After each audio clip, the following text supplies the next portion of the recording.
You're listening to the Good Old Boys Fantasy Football Podcast. Now here's your hosts, Kevin, Derek, and Alex. Alrighty, welcome in, ladies and gentlemen, to another episode of the Good Old Boys Fantasy Football Podcast. I am Derek, and joined, as always, by your co-hosts, Kevin and Alex. The boys are back together. The whole team's here. Gentlemen, how we doing? Doing good, man. Another wonderful Tuesday night. I know we're 2 days early when airing this, but happy birthday, America. Let's keep Independence Day. Let's keep them all. Keep them all. Keep all your digits. Make sure you plan accordingly. But looking forward to the fun time, shooting off some fireworks for the kids and letting them enjoying some of that fun. So I'm looking forward to it. But right now, I'm looking forward to this. Like, we've been doing some drafts. Obviously, we're doing some player breakdowns with current ADPs. All the things going on. I just got done doing a startup dynasty draft, and I really like my team in this draft to start with. So we're going to see how it comes, or how it ends up going. But I'm super looking forward to that first couple seasons in this, because I think I'm going to take some people's money here the first couple years, and then it's on me to just keep building it. So I'm looking forward to it. I appreciate you guys allowing me some family time the last couple of weeks. It was great. Got a little family trip in. Visited the West Coast out there in California. It was nice to see the ocean. So I appreciate you guys holding down the fort. Let me take a little break. But I'm happy to be back. We are officially into July, which means at the end of this month, we've got probably some training camps opening up.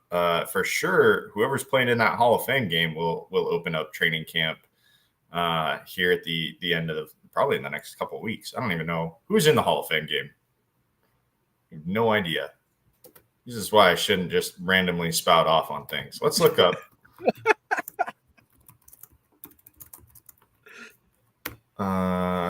It will be the Texans and the Bears on Thursday, August 1st. So, yeah, we're definitely going to have a couple camps open up here in the next couple weeks as they get ready for that game. So, super exciting. Texans and Bears. That'll be a good one. We'll see what year two under D'Amico looks like, and we'll see what I assume we're going to see Caleb Williams chucking it a little bit at least there in that game. So, that'll be fun.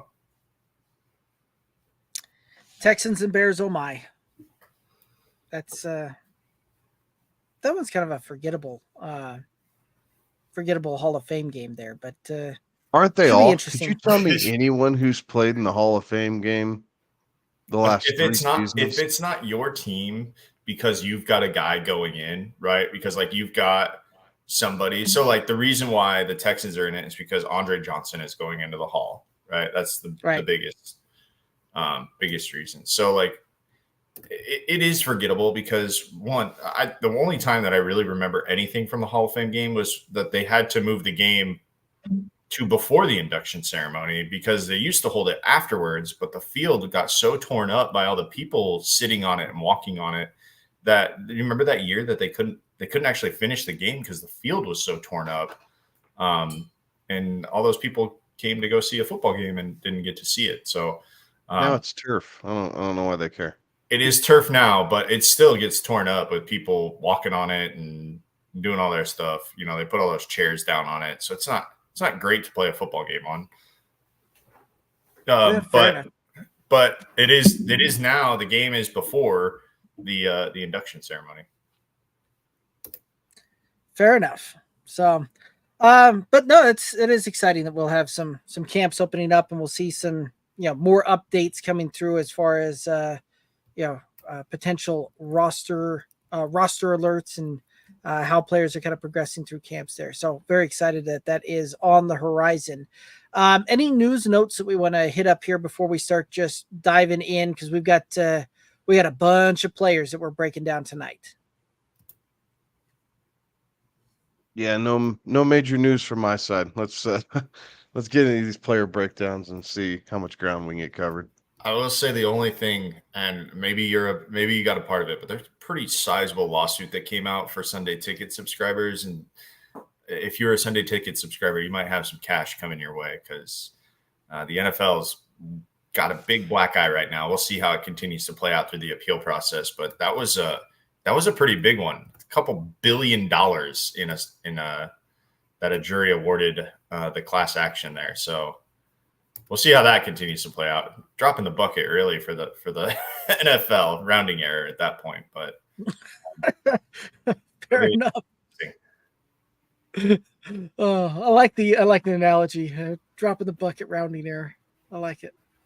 Alrighty, let's go ahead and start breaking down some players, and we're going to go ahead and start with Josh Downs, who currently is coming off the board at wide receiver 60 in most formats here. And Josh Downs last season on his rookie campaign, 98 targets, 68 receptions, 771 yards, and 2 touchdowns. Thoughts on Josh Downs? Well, I think Downs is still a viable part of this offense, right? I think he's still going to be a good slot player with Michael Pittman playing on one side. You would assume Mitchell is going to play on the other side for the Colts. Downs is going to be there in the slot. It's really Alec Pierce who is going to be in danger here of losing his starting position and playing time. So Downs showed flashes last year, right? Even with the shakeup at quarterback and a lot of Gardner Minshew with Richardson being dinged up and injured, but did show some flashes, showed why the Colts liked him as a rookie. I think his numbers, though, I think we're going to see basically the same type of numbers out of him. Like, I don't know that the Indianapolis Colts are just going to continue to air it out. In fact, I think they run the ball more with Richardson than what they did with Gardner Minshew last year. So you're gonna feed your top guy Pittman, and I understand that, but I do think some targets are going to be kind of sparingly between Pierce and Mitchell and Downs, and obviously you have like 6 guys at tight end on the Colts right now. Like, it is crazy the number of tight ends they're rostering, and you're going to feature Jonathan Taylor, right? Jonathan Taylor helps make your quarterback's life easier, and the fact that Richardson can run helps make Taylor's life easier. So we'll get into that when we, start covering the top end of running backs, but specifically to Downs, we might be able to see him to sneak into the end zone, maybe an extra time here next year, but really you like him because of kick returns and punt returns. Right? Like, so if you get special teams points out of your players, this is where you get some sneaky points out of Josh Downs, because I do think he's still going to be utilized, especially with this new kickoff rule and how it incentivizes teams to return the ball. So pay attention to your league scoring, because this might be a cheap way to get a guy late who's able to get you bonus points throughout the season and just kind of chip away if you need to start him there in a flex position. Yeah, I'll be short and sweet with Josh Downs. I kind of like him at the right spot, just because I think with Richardson, like, he didn't get a ton of reps last year, so the game is still probably going to be a little bit quick for him. And if he does happen to suffer another setback or get injured again, and let's be real, I think with the way that Anthony Richardson plays football, it's probably more likely than not that he does get injured again. The Colts went and signed a pretty crafty veteran who knows how to distribute the football as a backup this year. So, and that is Joe Flacco. So I like Josh Downs in the right spot. Kevin, I think you're right. His best value is if you can snag some special teams points, but I don't mind getting him at the right spot for just like some sneaky points there. If the game is too fast for Anthony Richardson, and slot passes are, what he can get if those downfield routes don't develop in time for him. I think there's some good value with Josh Downs here. And I wouldn't be surprised if he's going at 60. I think with the special teams points and with how I kind of see his game going, I wouldn't be surprised if he well exceeds that. Like, your ROI is going to be pretty good on Josh Downs. Yeah, I could see the potential for for a decent return, right? And him returning value on wide receiver 60 off the board and potentially getting up there in back end wide receiver 4 territory, right? But that's kind of where I see his ceiling on a season long play is going to be more in the wide receiver 45 to 48 type of range. So some value being able to be returned there, but this is one of those that it's going to be boom bust type of weeks, and it's going to come potentially from sneaking points on some of the kick returns and some of the special teams type of plays potential there. But this is one of those that in this offense, I don't know that we're going to see him average more than about 5 targets a week on this one. And again, with that kind of volume is not necessarily something that I want to sign up for on a team that he'll likely be he'll be involved, but I don't think that he's going to be featured at that point. So there's some potential there, but this is going to be a boom bust type of player, I believe, this season. And so for like a best ball format, like some Josh Downs late in best ball formats for season long, I think I'm going to let somebody else kind of take that ride on this one, and just kind of see how that plays out for me. Any other thoughts on Josh Downs? All righty, let's go ahead and take a look at Brandon Cooks. And Brandon Cooks right now is coming off the board as the 59th wide receiver off the board. Last season, 81 targets, 54 receptions, 657 yards, and 8 touchdowns. Thoughts on Brandon Cooks? So I feel like Brandon Cooks is being drastically undervalued. There is still a lot of rumblings in Cowboy camp that CeeDee Lamb is frustrated and going to hold out over not receiving a new contract, right? He wants this Tyreek Hill, Justin Jefferson type money. So he didn't show up to mandatory minicamp. I think he's already been fined over $100,000 by the Cowboys for not showing up to regulated sanctions. And if he's not there, Cooks is the veteran guy. He's the only veteran receiver that the Cowboys really have to count on. And for him to be going, at pick 137 is a crime. Honestly, like he's being drastically undervalued because if Lamb doesn't go, Cooks is going to get peppered with targets. And they can line him up in the slot. They can line him up outside. He still has the speed to get behind defenses, not as easily as when he was, quote unquote, a young man at the age of, 20, 21, 22, but still at the age of 30, he can get behind defenses and do some damage here. So I like Cooks a lot. I love the value that you're getting him at because I think it's going to return so much for you. Because ultimately he's going to be the second leading receiver in Dallas. He just is. Yes, CeeDee Lamb eats up a bunch of that, but Cooks is going to be clearly number 2. And then you have Ferguson and Hendershot and Schoonmaker all kind of playing there in the tight end room. Let me ask you about this. Cooks is going, wide receiver 59? Mm-hmm. Realistically, if CeeDee Lamb holds out, what does he finish? 17. Yeah. No problem, right? That's a very comfortable. I feel like 17 is very attainable, right? Yeah. Mm-hmm. Okay, if CeeDee Lamb is there, right?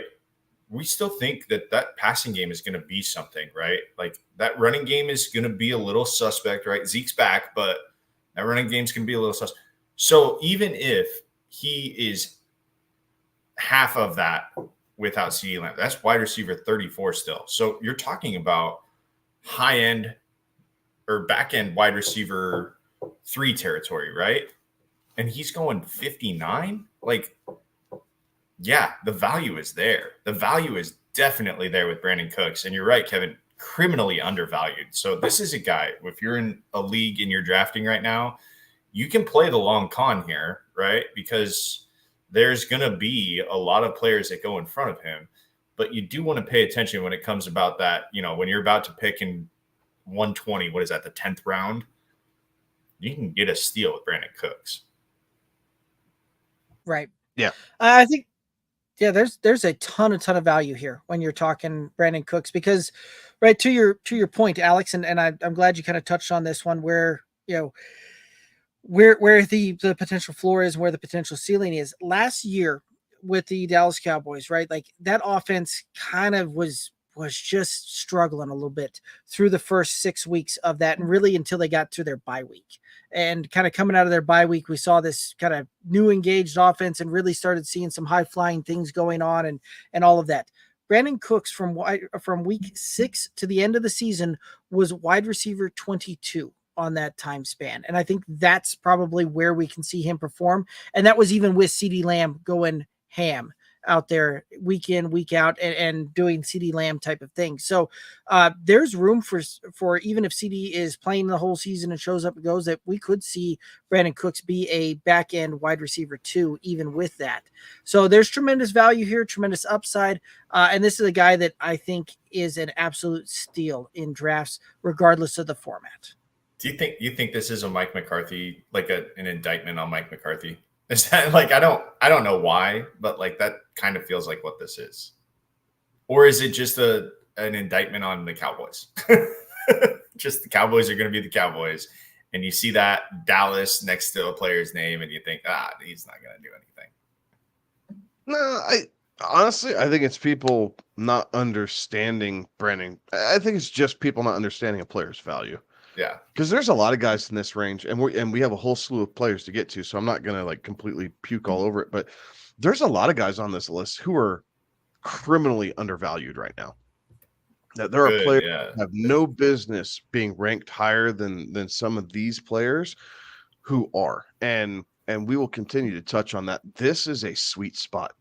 Right. This is absolutely a sweet spot in receiver to help finish out a roster. And, maybe you missed a pick. Maybe it's just an opportunity to kind of, take your shot and you kind of get one on your league mates. Right. Like you understand where these guys are going, much like what Alex was talking about. Instead of waiting instead of waiting for pick 137, if you're finishing out the 10th round, and you're coming back around at the beginning of the 11th and you're at pick, 124, well, don't get cute. Take him. So what? Right. You're taking him 9 spots early, and he's still going to return tons of value. He was wide receiver 36 last year. He's going to be the same or better this year when it's all said and done with. Like, I think it's hard to duplicate touchdowns, but his 8 touchdowns last year, this is how Dallas has to move the ball. Like, you will find some success inside the 5-yard line with Zeke. Like, you just will. He is still good enough to put the ball in the end zone, but he is not good enough to touch the ball 25 times anymore. His body just cannot handle that. So, some of the short yardage red zone work, yeah, but I think that hurts some of the tight end play more than Brandon Cooks. Brandon Cooks was not scoring most of those touchdowns inside the 5. Brandon Cooks was scoring most of those touchdowns inside the 15, but he still had room to run because at 5'10" and 189, like he's not going to outjump a lot of people. He needs to find the hole in the zone, and he needs time to be able to do that. You're not doing that inside the 5. You got to have time to develop the route. Right. Absolutely. Any other thoughts on Brandon Cooks? All righty, let's take a look at Rasheed Shaheed, who coming off the board right now at wide receiver 58 in most drafts out there. Last season, 75 targets, 46 receptions, 719 yards, and 5 touchdowns. Thoughts on Rasheed Shaheed? Another guy that I think is being undervalued, not as much as Brandon Cooks, but undervalued nonetheless. So, Shaheed through 2 seasons. His first year, he averaged 17.43 yards per catch, and this past season, his sophomore season, it dipped a little to 15.63. That's still really stinking good, guys. Like when he's catching the ball, he is getting downfield quickly. So his average yards per target in comparison, year 2, basically 9.6. So he was getting you 7 yards after the catch every single time. Like you these are hidden points that are available, right? And I think that still continues. I think Shaheed and Olave can make a really nice 1-2 punch, right? It's New Orleans getting healthy on their offensive line. It's reestablishing kind of what some things are doing. But in New Orleans, they're switching to basically the Kubiak offense. So keep that in mind. You are going to see Alvin Kamara rush for more yards this season than you've ever seen him rush in a single year of his career. And it's because of how this offense is set up.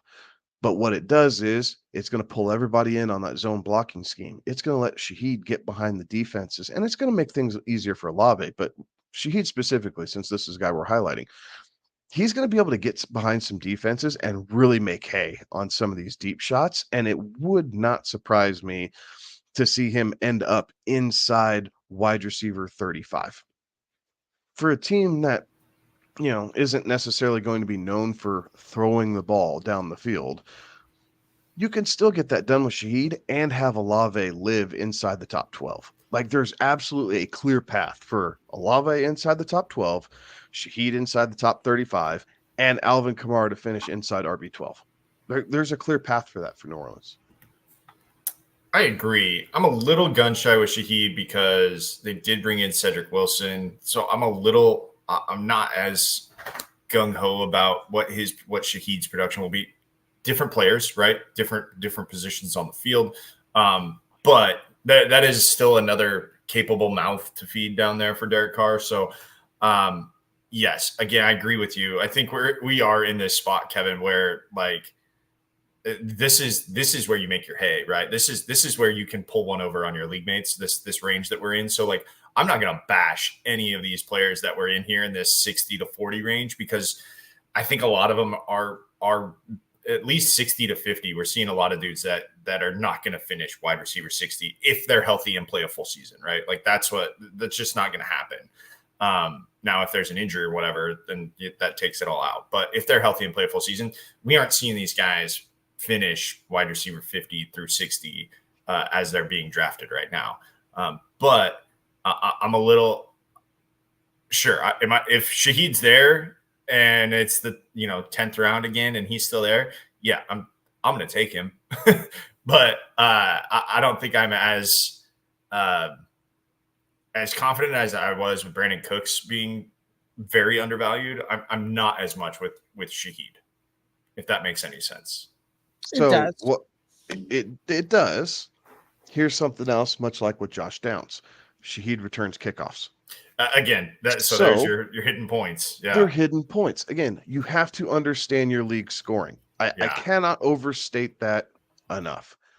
You have to understand that if you get bonus points for your guy with kick return yardage or kick return touchdowns or whatever else, this is a situation where maybe you do sneak Shaheed in over Cooks, right? I think if I were drafting today and they weren't getting special team points, I'm taking Cooks. I trust Dak to air it out and what they're going to do in that passing offense a little bit more. Shaheed's probably going to have more boom weeks than what Cooks will, but he's also going to have some more floor weeks. So it does depend on what you're looking for with your roster. But as soon as I'm in a league that tracks special teams scoring, right? Specialty scoring, return yardage, that type of thing, Shaheed instantly vaults over Cooks because what he can do returning kicks and is going to be interesting in this new NFL kickoff rule. Like, you have to be able to play into that a little bit. So understand how your league is set up. Right. And definitely some really good points there. And I like that thought. For me, Rasheed Shaheed definitely has a lot of intrigue for me when it comes to a best ball type of format, right? Because he is a very boom bust player. He's a guy that can put up big plays, right? He was 14th in the league last year when it came to catches over 20 yards, right? Like, ton of downfield shots, ton of big playability for him. But he, in a per game type of ranking, per game point basis, it wasn't necessarily there, right? And while he finished at wide receiver 40, there was a lot of, to Kevin's point, a lot of ceiling games, and there was a lot of floor games, right? Like, Rasheed Shaheed is one of those guys that can go out and deliver a couple of top 5 wide receiver on the weeks. type of performances, and follow that up with a couple of wide receiver 60 on the weeks there. And so for a best ball format, absolutely love that. Where if I'm drafting a guy 58th wide receiver off the board in the 11th round, if I can get 2 or 3, 4 weeks of usable points out of that player for a best ball format, that's return value there. From a season long perspective, there's going to be some hiccups in there, and it's going to be really kind of understanding where you can potentially try and play him, where you can try and go that route. But Rasheed Shaheed is definitely a guy that can go out and win you a week. If you've got the ability to play him on the right week and predict that one. But again, there's tremendous value in drafting a guy in wide receiver 58 territory that can potentially get up inside of finishing wide receiver 40 on the season. Any other thoughts from Rasheed Shaheed? All righty. Let's go ahead and take a look at Joshua Palmer. And Joshua Palmer currently coming off the board as wide receiver 57 out there. And Joshua Palmer last year had 61 targets, 38 receptions, 581 yards, and 2 touchdowns. Thoughts on Joshua Palmer? It's got to be somebody, right? Like somebody in LA. So yeah, it's the rookie they just drafted. First off, he's going to be their target. Take off your red, black, and white glasses. How much you want to bet? How much you want to bet? Palmer McConkey McConkey will lead the Chargers in targets this season. Yeah. So remember how I said that like a lot of these guys in 60 to 50 aren't going to finish 60 to 50. There is always an exception. And I feel like Joshua Palmer is the exception. I don't know what that team's going to look like, right? A Harbaugh team is going to be very strange. They brought in, they bring in Gus. They import the Baltimore backfield into their backfield, right? Gus Edwards, J.K. Dobbins. So like that, there's a reason there. Like Harbaugh brings his brother's old players. He knows who they are, right? Greg Roman's the new offensive coordinator, who was the offensive coordinator for those players in Baltimore. Like, right. So like so we know what that offense can look like with those players, right? So, I feel bad for Herbo because I don't know, they're not going to throw it as much as probably he should. But yeah, Josh Palmer is a guy that I'm not actively seeking out. I'll put it that way. He is not on my draft queue. I think Josh Palmer is going to be one of those guys who just bounces across like 5 or 6 different teams in your fantasy league. Yep. Like he's going to have a really good game, and then people are going to blow their fab budget or some of their fab budget, maybe not the whole thing, but they're going to blow some money to pick him up. He's not going to do crap for 2 weeks, and they're going to drop him because him going 4 for 44 does not help your team. But ultimately, that's kind of what you're going to like. You are going to get 4 to 6 catches, and you are going to get 45 to 70 yards. Mm-hmm. And you are hoping he falls into the end zone. But that's kind of his range. Yes, he had a couple games over 100 yards last year. Is it possible? Yes, anything is possible. I'm not saying that it's never going to happen. But what I'm telling you is, in this range, when you're trying to solidify your roster, or you're going for big playability to have boom, massive shock weeks and make up point differential and have some pizzazz, if you will, for lack of a better word, on your roster, Josh Palmer doesn't check any of those boxes. So he might finish slightly above this, right? Like he could finish at wide receiver 50 because they do have to throw the ball to someone. And he is either target A or B. Like he's going to be right there in targets for this team. Again, I think McConkey is going to lead the team in targets with his route running ability and his ability to play out of the slot. Palmer's going to be a little bit more big play and outside the numbers. So he's going to have a couple games that are big. So I could see him finish right around this, but he's got to stay healthy, right? I mean, he only played 10 games He only played 10 games last year. Played 16 the year before, so he only missed one. That was good. In his rookie year, he played all of them. So, I mean, it's not that he has an injury history, but he was dinged up last year. And a new offense running the ball. I agree. Like, none of this strikes draft this guy. I would much rather skip over Palmer, go with Shaheed or Cooks. And they're all going in that same range. 130, 134, 137 overall. Like, I am not drafting Palmer over either one of those guys. So that's my personal choice. I'm gonna let y'all kind of do what you want.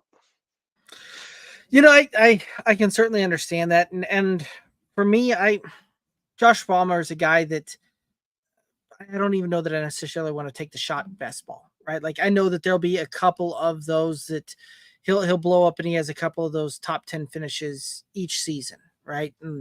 But that's one of those that it's incredibly tough to predict, even when factors are looking like that they're going to go in that direction, due to in the past with Allen missing a game or Mike Williams missing a game. Like we never saw the ascension of Joshua Palmer into that to kind of solidify that role, right? He'd have a game here or there, and at that point, I don't know that I necessarily want to take a shot on this one because Kevin, you made the point very eloquently when you're talking about checking the boxes. Doesn't check any of the boxes for me on this one. So I'm going to go ahead and let him go, and I'll let somebody else kind of deal with that one because I think you're right. We're going to see him in most leagues probably end up on half of the different, half of the rosters over the course of a league throughout the at some point throughout the season, just because of how that'll kind of look and work. So I am. It's kind of a pass for me, and it's hard to say that on a lot of these guys in this range just because of what the potential is. But for me, Joshua Palmer's a pass.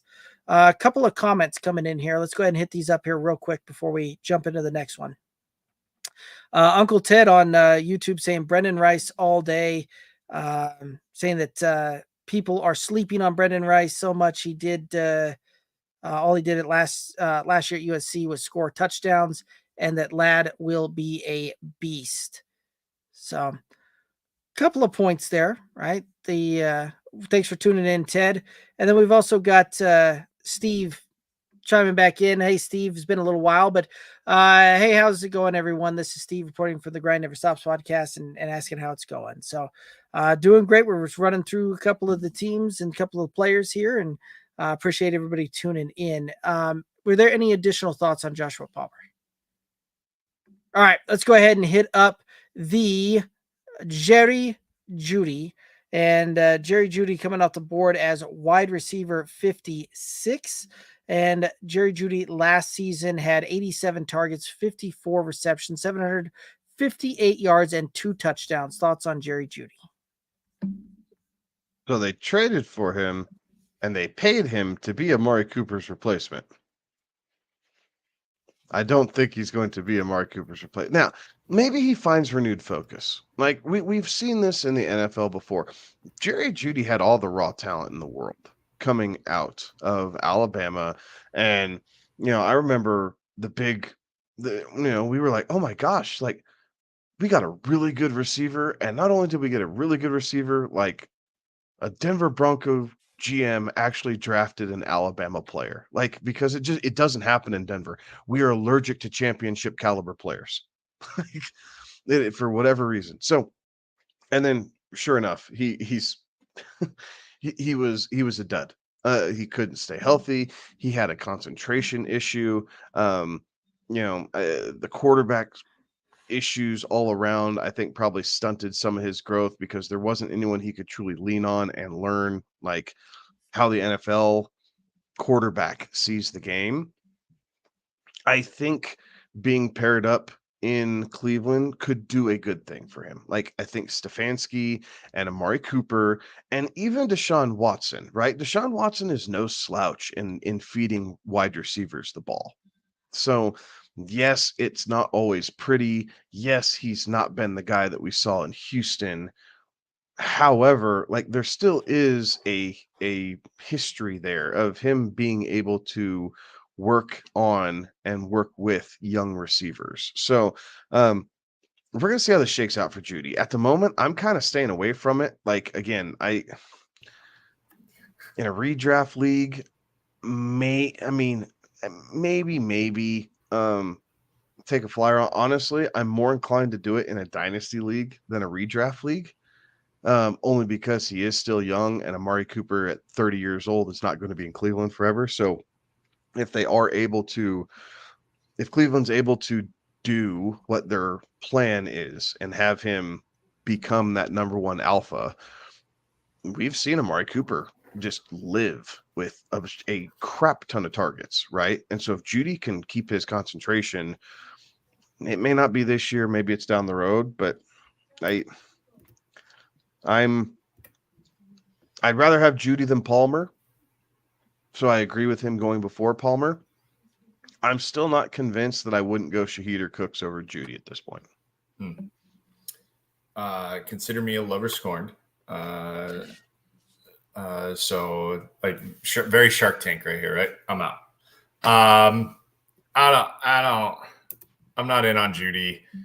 I do like the fact that he's gone to a new situation. Hopefully that'll be a little bit better. He'll have Amari Cooper there to kind of help him along. And like you mentioned, Deshaun Watson. And if Deshaun Watson, again, has some troubles, I've kind of on this kick today about who the backup quarterback is. But the backup there is Jameis Winston. So, like, he all of a sudden, Jerry Jeudy becomes a little bit more valuable, I think, if Deshaun Watson goes down, because, Jameis Winston has not found a throw that he doesn't like. So he'll make it. But yeah, I don't know. That 30-30 with club's hard to hit, dude. Yes, it is. It's very hard. I'm with you though, Kevin. I think a Shaheed or a Cooks or even a Downs is a little bit more attractive than Jeudy for me. Yeah, I can certainly I'd take Jeudy over Downs in a heartbeat. That's where I would draw a hard line for me personally. Yeah. I can see it kind of either way. I'd probably lean the Shaheed for the boom bust. I'd probably lean the Brandon Cooks, and I'd coin flip it between Josh Downs and Jerry Jeudy as far as that goes, right? Jerry Jeudy probably certainly has the potential for the higher upside. We've seen him at least finish inside the top 20 when it comes to fantasy production. Will it happen this year? No, I don't think that it will. I think that we'll see him probably end up somewhere in probably wide receiver 3, wide receiver 4 territory. So there is some potential value, I think, baked into this ADP. But I think that there's also a lot of things that have to kind of go right for him to deliver that, right? One, we have to see the Browns have improved quarterback play. Like, Deshaun Watson has not performed well the last couple of seasons that we've seen him go out there. And at that point, it really kind of is between Jerry Jeudy and Elijah Moore as to, going into this camp, who's going to ultimately get that wide receiver 2,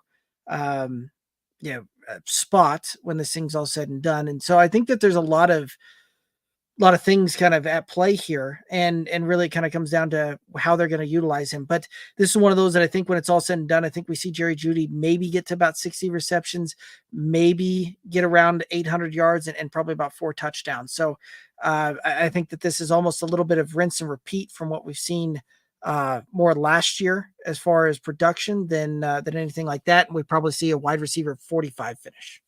Any other thoughts on Jerry Jeudy? Nope. All right. Let's go ahead and take a look at Mike Williams. And Mike Williams last year. Mike Williams coming off the board at wide receiver 55 currently, and Mike Williams last year on an injury shortened season, 26 targets, 19 receptions, 249 yards, and 1 touchdown. Thoughts on Mike Williams?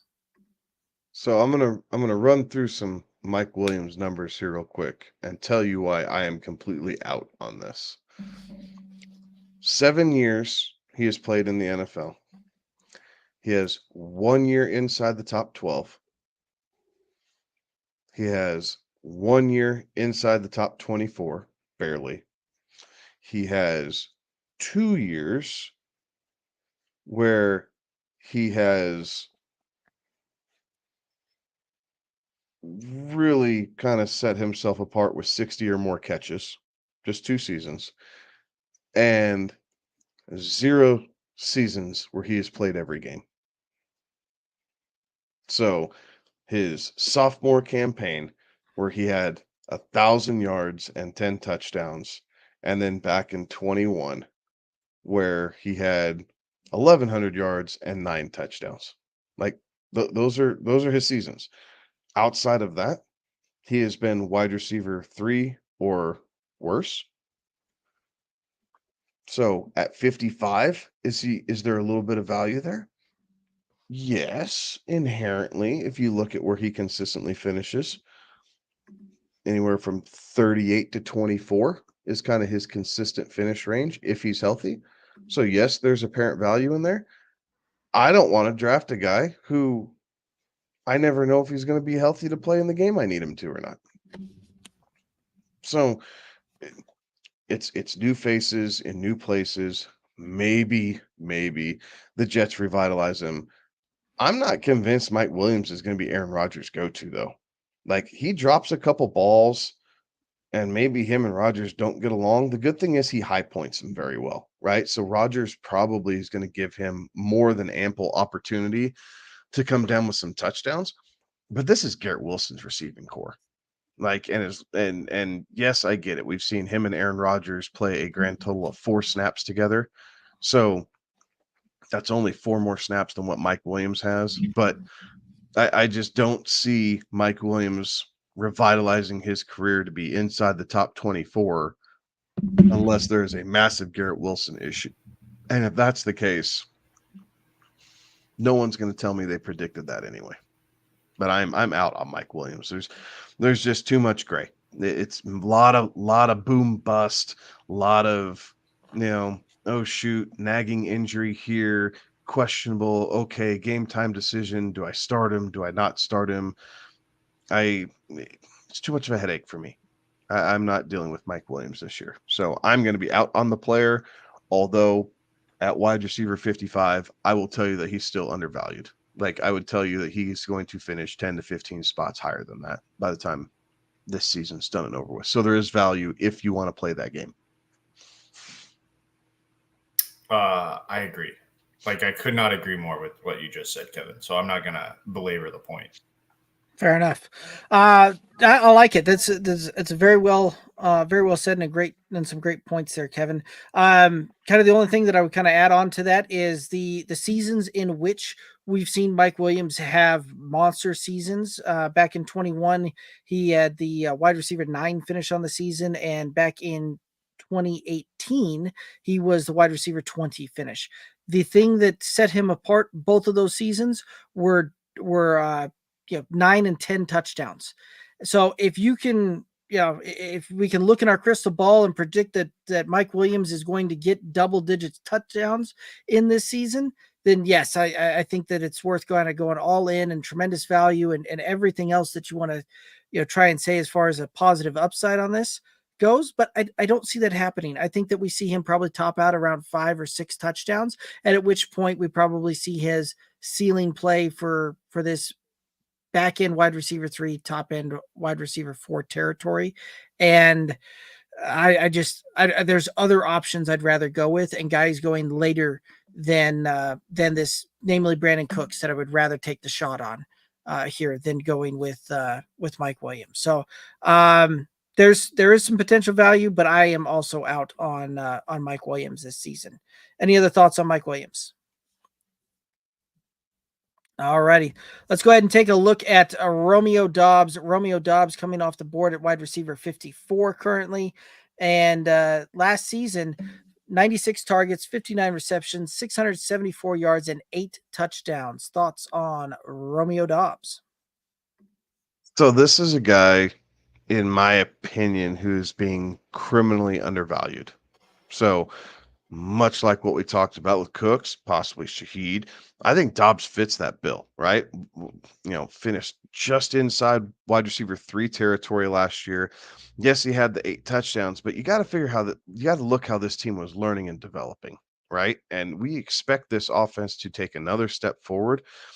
he played all 17 games. He was the most consistent wide receiver that the Packers had last year, and he and Love worked through the initial growing pains of Love being a starter together. I love another Green Bay Packer that's on this list, and we're going to get to him later on. But I tell you what, I had no problem drafting Romeo Dobbs in a dynasty startup that I just did this last week, and I'm extremely happy with it. He's 24 years old. He's going to be able to put up points for you. Like, he's a great flex option. You don't have to draft him to be, your top 1 or 2 or even 3 receiver spots. You can wait on him, and he can be a flex option with wide receiver 2 upside. Like, there's nothing wrong with that, depending on the size of your starting lineup. But I like this. And if people are that high on the Green Bay Packers offense and Jordan Love in particular, you have to fall in love with a couple of these receivers. I don't think Jaden Reed's going to make the massive jump. I think Dobbs is still going to be the constant that holds this together. And then you're going to see Reed and Christian Watson, kind of come up around him. And we're just going to see how some of this shakes out. But you can't hate on Dobbs and draft him, at wide receiver 54 and then try and sell me on the fact that Jordan Love's going to be a top 7 quarterback. You can't, the math is not mathing. So people need to figure out what side of the story that they want to be on. I believe Love can be that high, top 8 quarterback potentially, but he needs these receivers to do it. So Dobbs is going to be one of those guys where it wouldn't surprise me to see his yardage tick up. See him, maybe he loses a touchdown, maybe 2.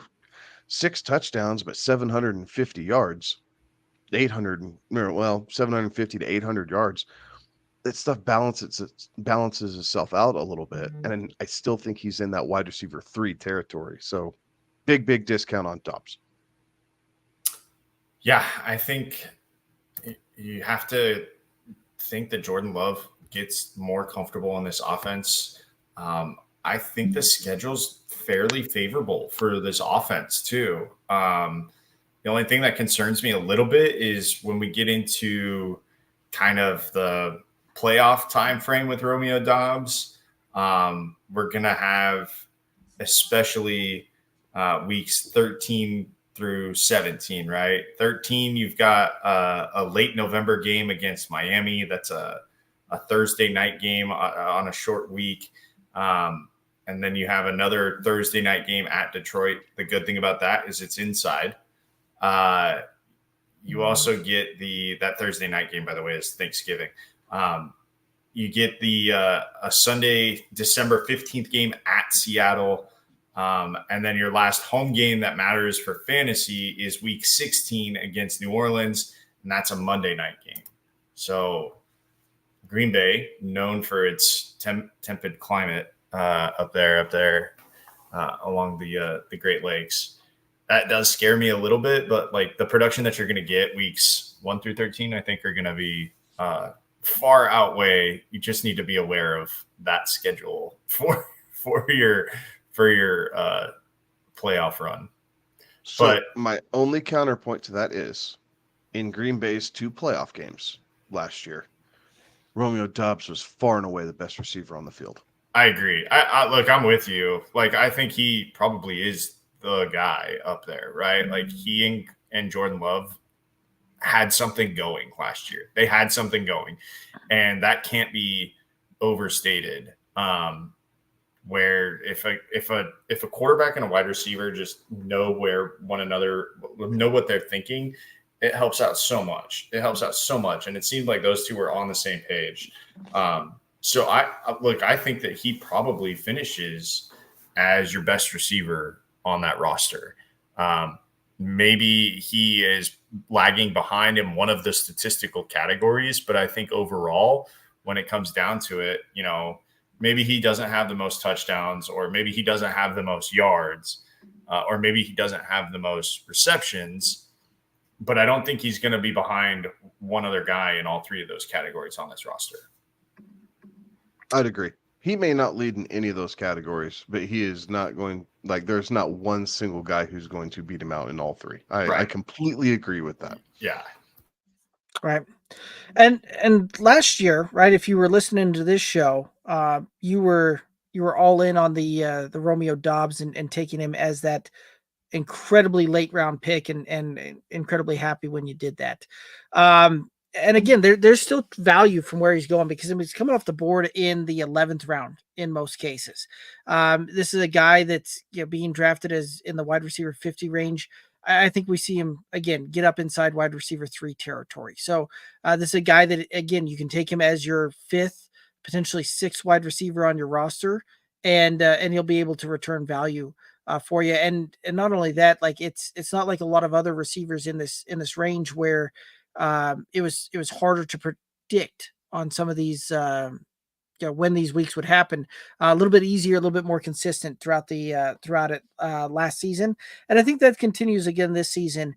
And again, I think we see Romeo Doss, while he may not necessarily be the leader in all the receiving categories, he will still get his and be able to eat in this offense and put up week in, week out performance that you'll be able to be happy with for a guy you drafted as your 5th or 6th wide receiver. So I really like Romeo Doss. Any other thoughts on Romeo Doss? All right, let's go ahead and hit up Tyler Lockett, who's coming off the board at wide receiver 53. And Tyler Lockett last season had 122 targets, 79 receptions, 894 yards, and 5 touchdowns. Thoughts on Tyler Lockett? I'm shying away from Lockett this year. So Geno definitely regressed last season. And we saw Lockett and Metcalf and Smith and Jigba, all three kind of under impressed as far as a fantasy perspective went. So I don't know that this is one of those cases that I'm going to say that the value is there on Lockett. We're going to talk about Njigba here shortly. There's not that much difference between these two guys.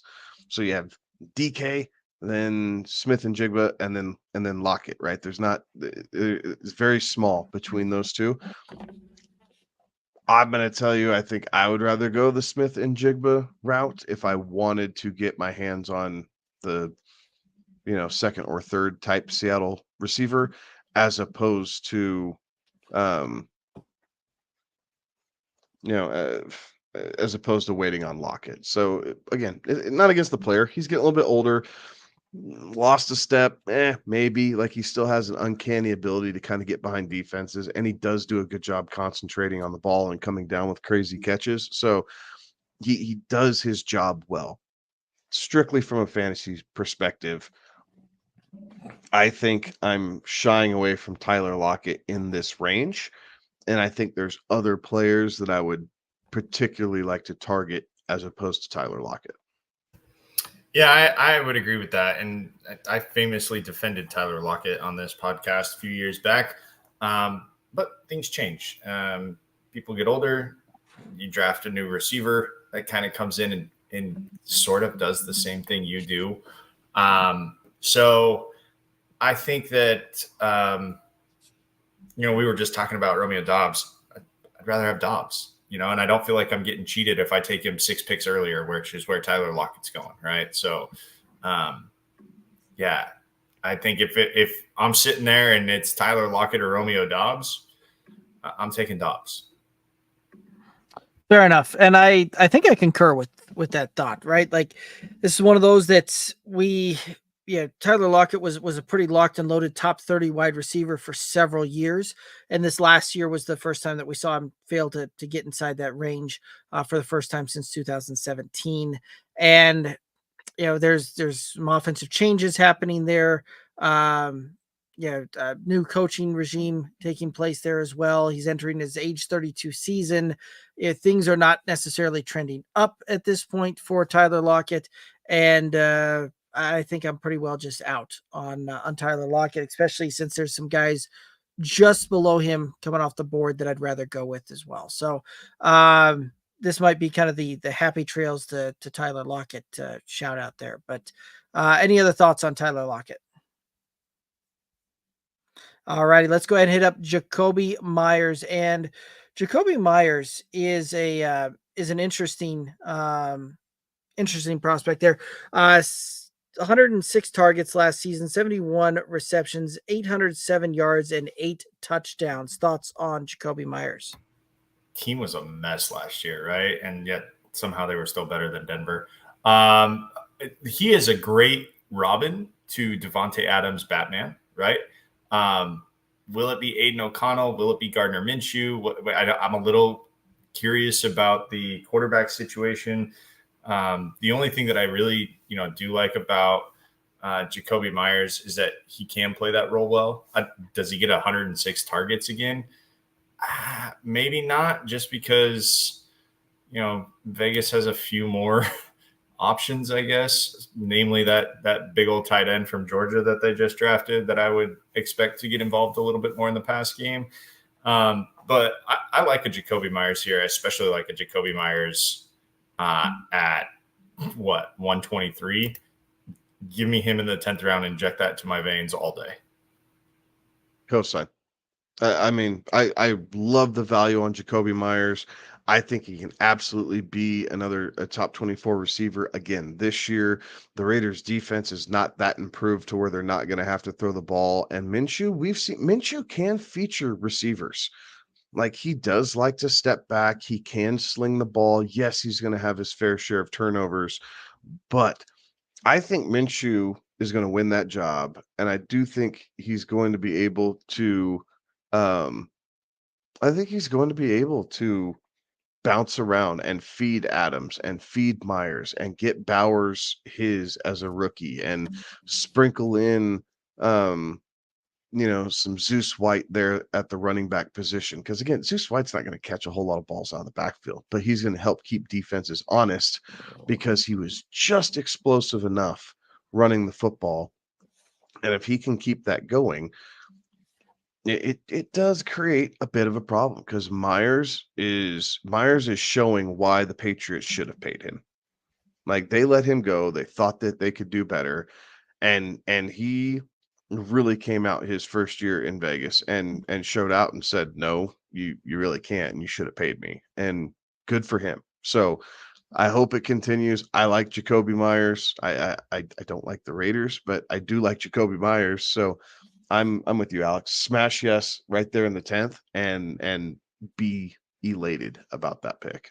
Absolutely. There's some incredible value for Jakobi Meyers where he's coming off the board. Do we see a regression in touchdowns? I think we probably do. But again, like we're talking about maybe going from 8 to 6. I think that we ultimately see him potentially getting 6, 7, maybe even 8 targets a game when this thing's all said and done, and being able to put up some good yardage, some good receptions. And I think that we'll see it's tough to see a guy that's typically that's being drafted outside of wide receiver 50. This is a guy that could finish inside wide receiver 24. So I think there's tremendous value here, and it's smash yes, move on for me. All righty, let's go ahead and head up Kahlil Shakir. And Kahlil Shakir is coming off the board, wide receiver 51 currently. And there it is. Kahlil Shakir last year, 45 targets, 39 receptions, 611 yards, and 2 touchdowns. Thoughts on Kahlil Shakir? So someone in Buffalo has to catch the ball, right? Like, they vacated a freaking ton of targets between Diggs and Gabe Davis. So they need some people to step up. I know a lot of people like Coleman. We're going to talk about him here later on.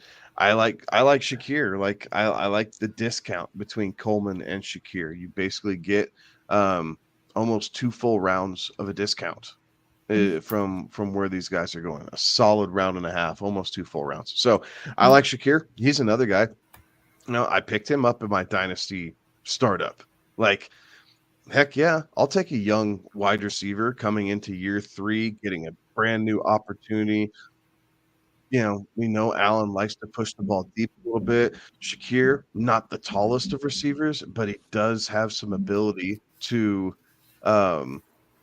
get behind the defense, and we're going to see his target share drastically increase. He's going to go from 45 targets to probably 95 targets this season. Like, what we're going to see what he's able to do with them. I mean, a catch rate, that's a pretty impressive catch rate, 39 out of 45. Mhm. You expand that out, and this guy's looking at another 50 targets. So if you double it, now, not that he's actually going to double it, but you double that up. I mean, 1,200 yards, 4 touchdowns. Yeah, you wish the touchdowns are going to be there, but at 1,200 yards, he's going to play. I mean, there's massive value in there that's going to fall inside wide receiver 2 territory, even without the touchdowns. And again, these balls have to go somewhere. Buffalo's not going to stop throwing the football. They paid Josh Allen for a reason, and he's going to have to help push them through this. And Shakir's a great option. They paid Josh Allen, and then they couldn't really pay anybody else at receiver, because if you go look at this depth chart right now, it is almost like the Buffalo GM was just like, do you have some experience playing receiver in the NFL? Would you like to come play in Buffalo? Because I'm going to read off this depth chart to you, these receivers that are on there right now. And I'll read it from how it's listed in first string, second string, third string. But the first string receivers are Kahlil Shakir, Keon Coleman, Curtis Samuel. Second string receivers, Marquez Valdez-Scantling, Chase Claypool, Mac Hollins. Third string receivers, Justin Shorter, KJ Hamler, Andy Isabella. And I won't bother you with the fourth string because they likely won't make the roster unless something crazy happens. But it is just will anybody take the step forward and fill the hole left by Gabe Davis and Stephon Diggs? Can we find one of the 9 of you to do that, or 2 of the 9 of you to do that? But you know who all 9 are.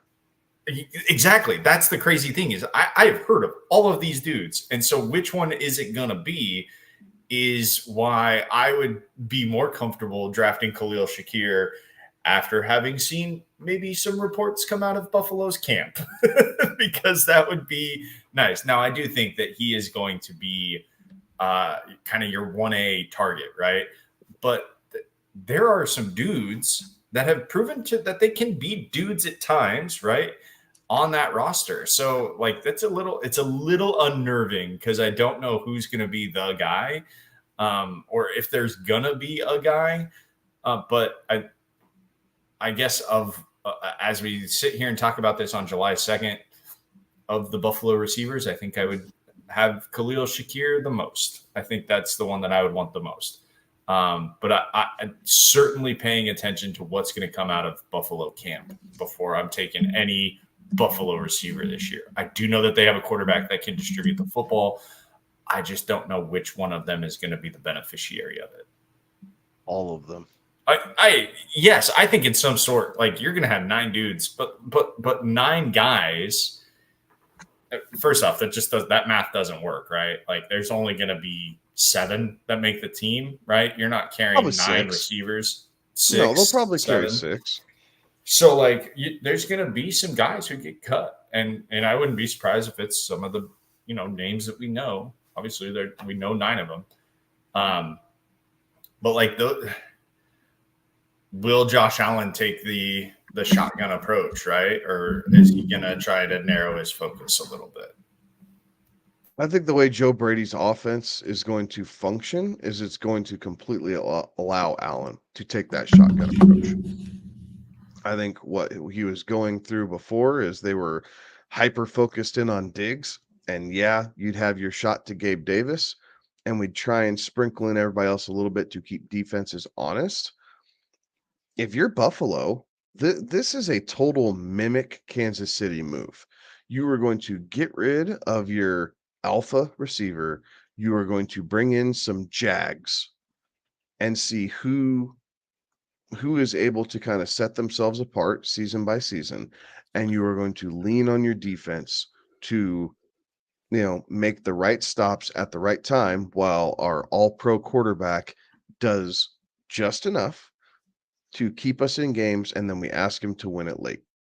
The blueprint for this team It's not identical to Kansas City, but you can tell they're trying to mimic what Kansas City is doing. And if you can't beat them, right? Might as well. They're back-to-back champs. I mean, try to join them. The proof is in the pudding. It's like, oh, hey, we're going to dump Tyreek. Oh, by the way, we got 2 Super Bowls. Like, okay. Right.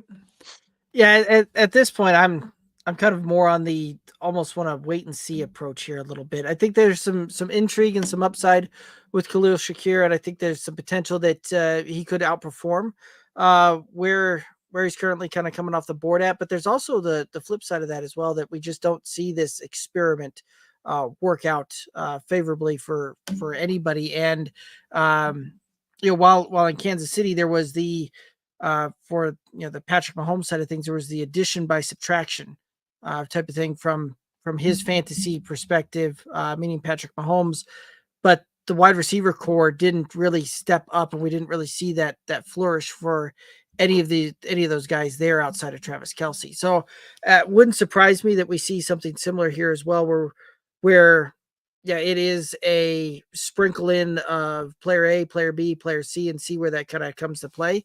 But I don't know that we're going to see really anybody go out and even get to 90 to 100 targets on this team. I think we're going to see definitely a little bit more sprinkling throughout there. And so at that point, it's an intriguing shot. Definitely a shot maybe worth taking in best ball, because Kahlil Shakir does have the big play ability, can turn on the jets and get downfield and definitely put up points. But at that point, that's kind of where I'd be looking to take my shot on that more so and kind of wait and see a little bit in redraft until after we see some reports coming out of camp there. But any other thoughts on Kahlil Shakir? All righty, let's go ahead and hit up Curtis Samuel, who's coming off the board at wide receiver 50. And Curtis Samuel last season, 91 targets, 62 receptions, 613 yards, 4 touchdowns. Thoughts on Curtis Samuel? I could see Curtis Samuel leading the Bills in targets by the time this is done with, right? He's the veteran receiver. He's the guy who's going to understand the game the best. So it wouldn't surprise me to see him and Allen click early right away. Curtis Samuel is going to be able to be moved around the line a little bit. Can play outside, but does do a ton of damage from the slot. Has experience with his time with Ron Rivera to be able to do some kind of different niche things out of the backfield. So it wouldn't surprise me if Curtis Samuel is the leader in the clubhouse through the halfway point. And then we're going to see how these young receivers really get used to the NFL season and if that changes. But for the first half of the season, I think this is the clear Buffalo receiver that you want. And then after week 7, 8, you start to look to maybe flip him, see what you can get out of it, because I do think that eventually will turn as we get later on in the year. So here is a classic case of like we just don't know, and I went on the rant with Shakir about it, but all 3 of the projected number 1 receivers for Buffalo are going within 7 picks of each other, and it's not 7 picks in wide receiver 3 territory. It's all in wide receiver 4 territory, right? Like that we're all so like one of these guys is not like it statistically would be impossible for that to happen, right? For all 3 of these guys to finish in wide receiver 4 territory. Like it just could have happened. Sure. Anything can happen, but like it virtually impossible. One of these guys is going to separate himself. You just better hope you pick the right one. Will it be Keon Coleman? Will it be Curtis Samuel? Will it be Kahlil Shakir? I don't know. I don't know which one that's going to be. And so I'll reiterate the same point I made about Kahlil Shakir, and that is that I'm going to wait to see what camp looks like. And hopefully I'm not in a position where I need to make these decisions until I can see what camp looks like up there in Buffalo. Fair enough.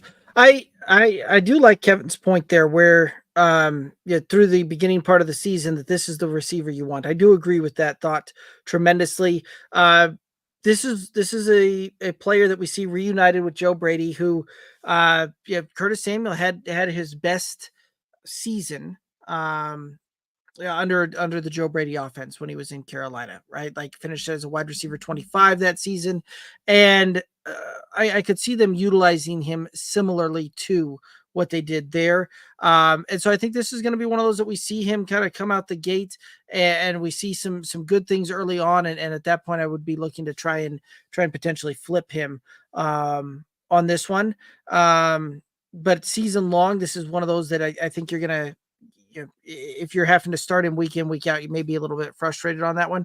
But the good news is that you're drafting him as a wide receiver 4 or wide receiver 5 for your roster. And you're not necessarily required to go through that outside of injury there. So this is the guy that I'm probably taking the earliest shot on between the three. Any other thoughts on Curtis Samuel? All righty, let's go ahead and hit up Brian Thomas Jr. And Brian Thomas Jr. currently coming off the board as the 49th wide receiver, and the rookie coming into his rookie campaign there. Obviously, thoughts on Brian Thomas Jr.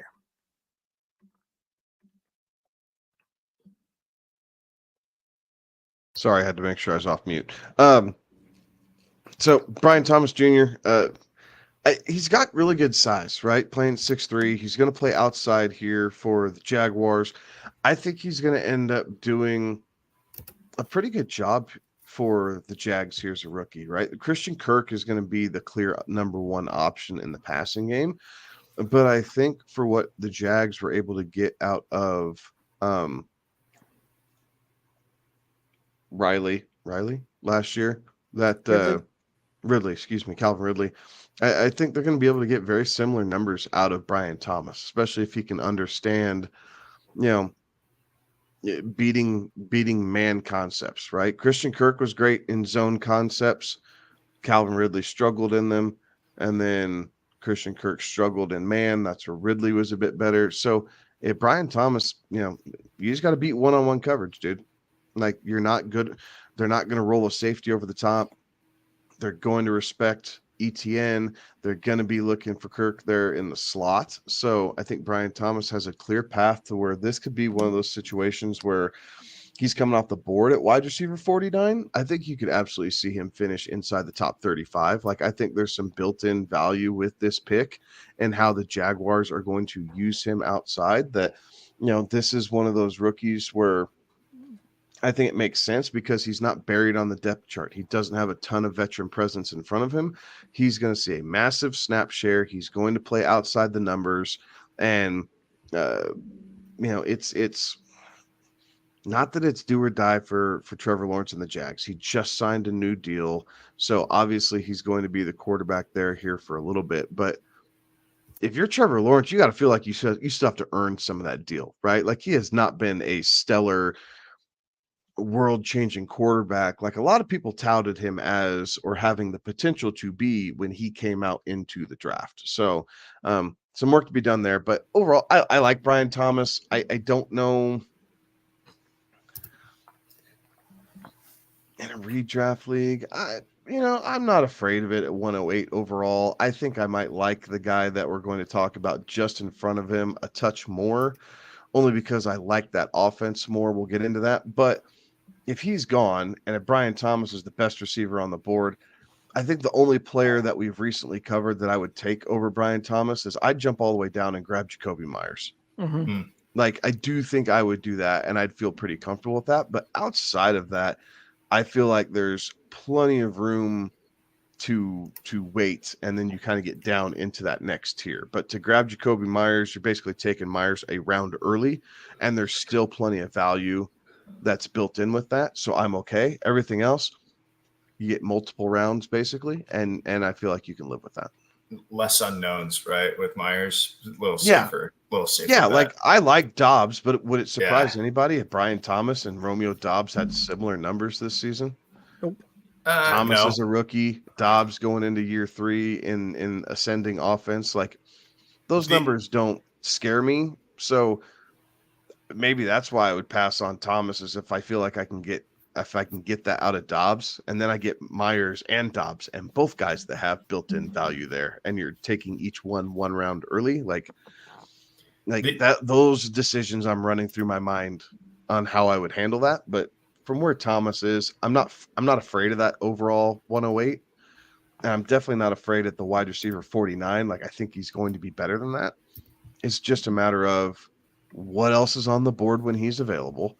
Do I feel like receivers a position that I need to bolster at that moment? Or, at 108, am I pivoting, right? Am I looking at tight end? Am I looking at running back? That type of thing. So, Yeah. lot up in the air. But I don't hate the player. I'm excited to see what he can do. The only thing that concerns me with Brian Thomas is the Gabe Davis issue.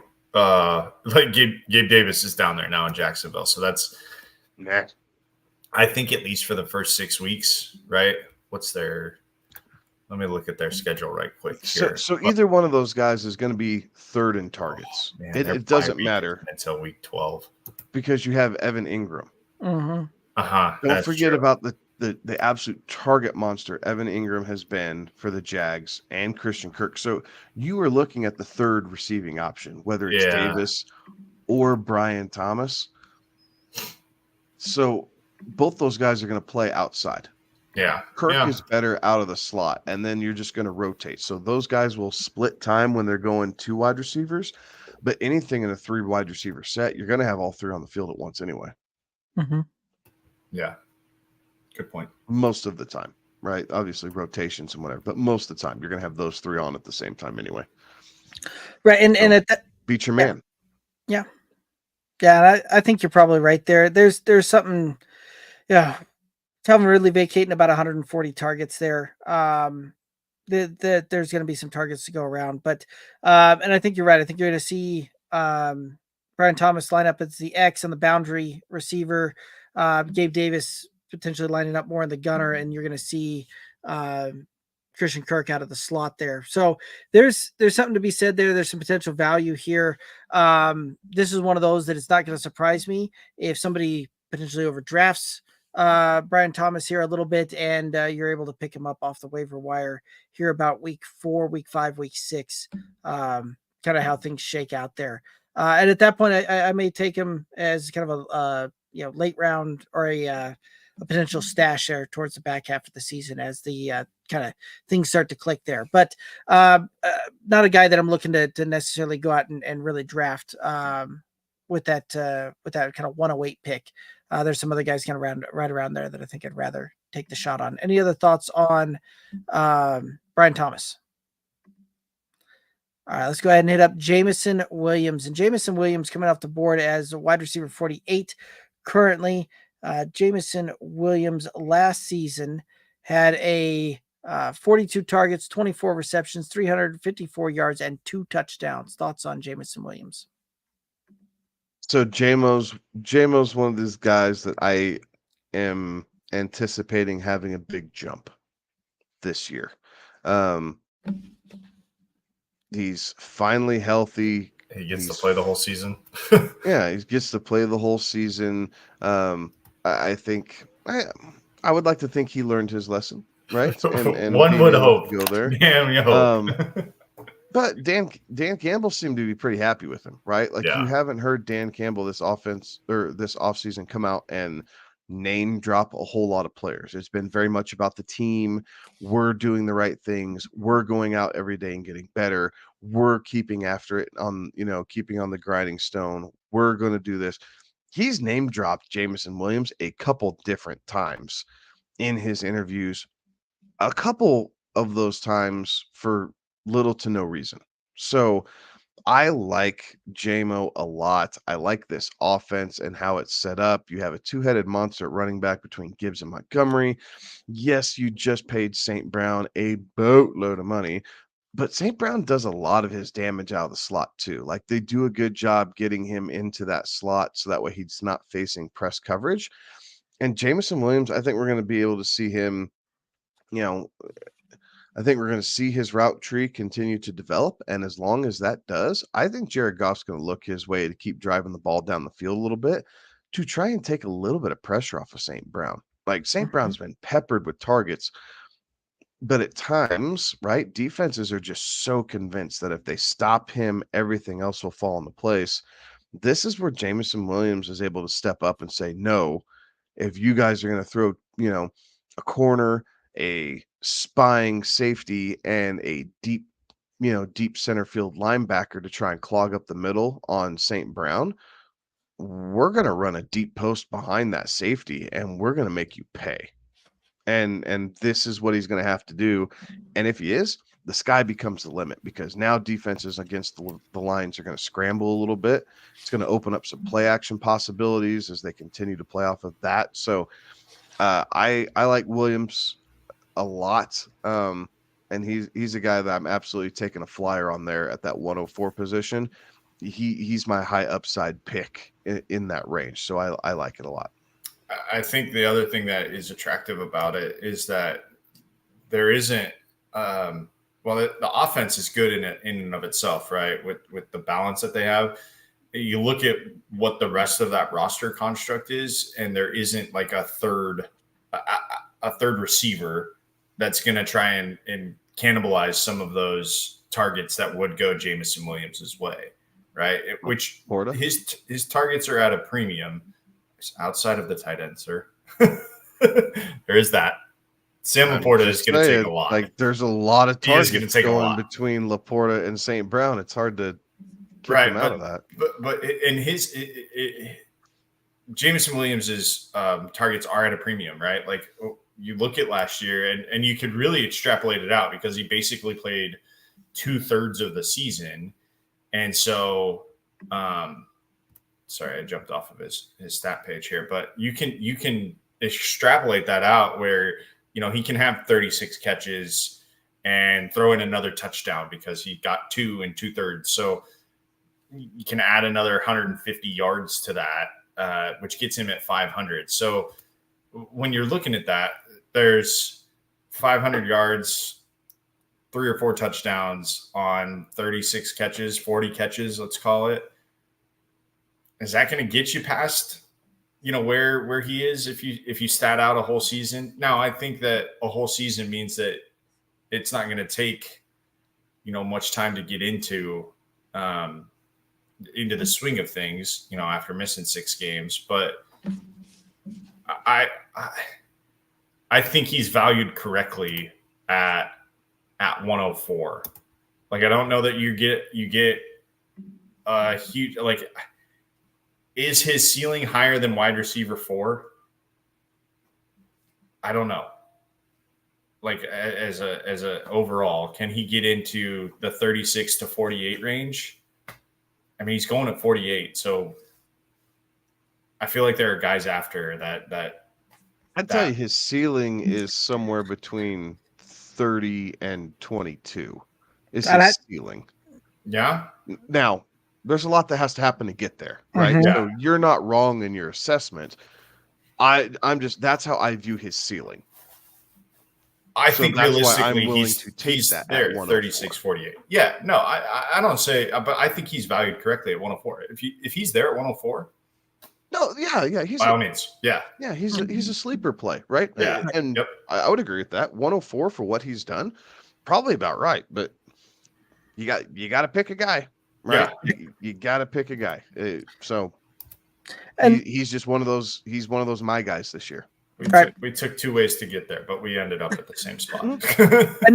and I really do like what the upside that Jameson has this offseason, right? Like Kevin mentioned it, Dan Campbell coming out and name dropping him through a couple of different pressers out there as well. The head coach has come out and gone as far to say that he's the most improved player this offseason, right? Like that's and from a lot of times when we hear coaches say things like that, like there's a lot of coach speak to that. I don't know that we necessarily get as much coach speak from Dan Campbell as we do from a lot of other head coaches out there. So the fact that coming out there saying that this is a guy that was drafted incredibly high to be a guy in this league that could step up and be a game changer and a difference maker for an offense.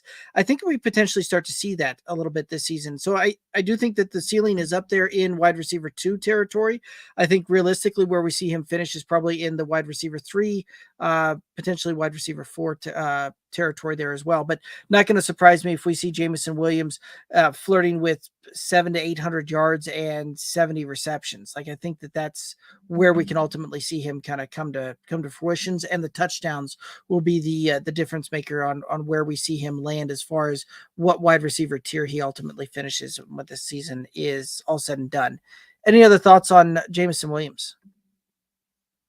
All right, let's go ahead and take a look at Courtland Sutton. And Courtland Sutton coming off the board as wide receiver 47. Last season, 90 targets, 59 receptions, 772 yards, 10 touchdowns. Thoughts on Courtland Sutton? I think this is about right, because I believe we're expecting touchdown regression, right? He had 10 last year. I don't think that you're going to get that this year, regardless of who's under center for the Broncos. 90 targets.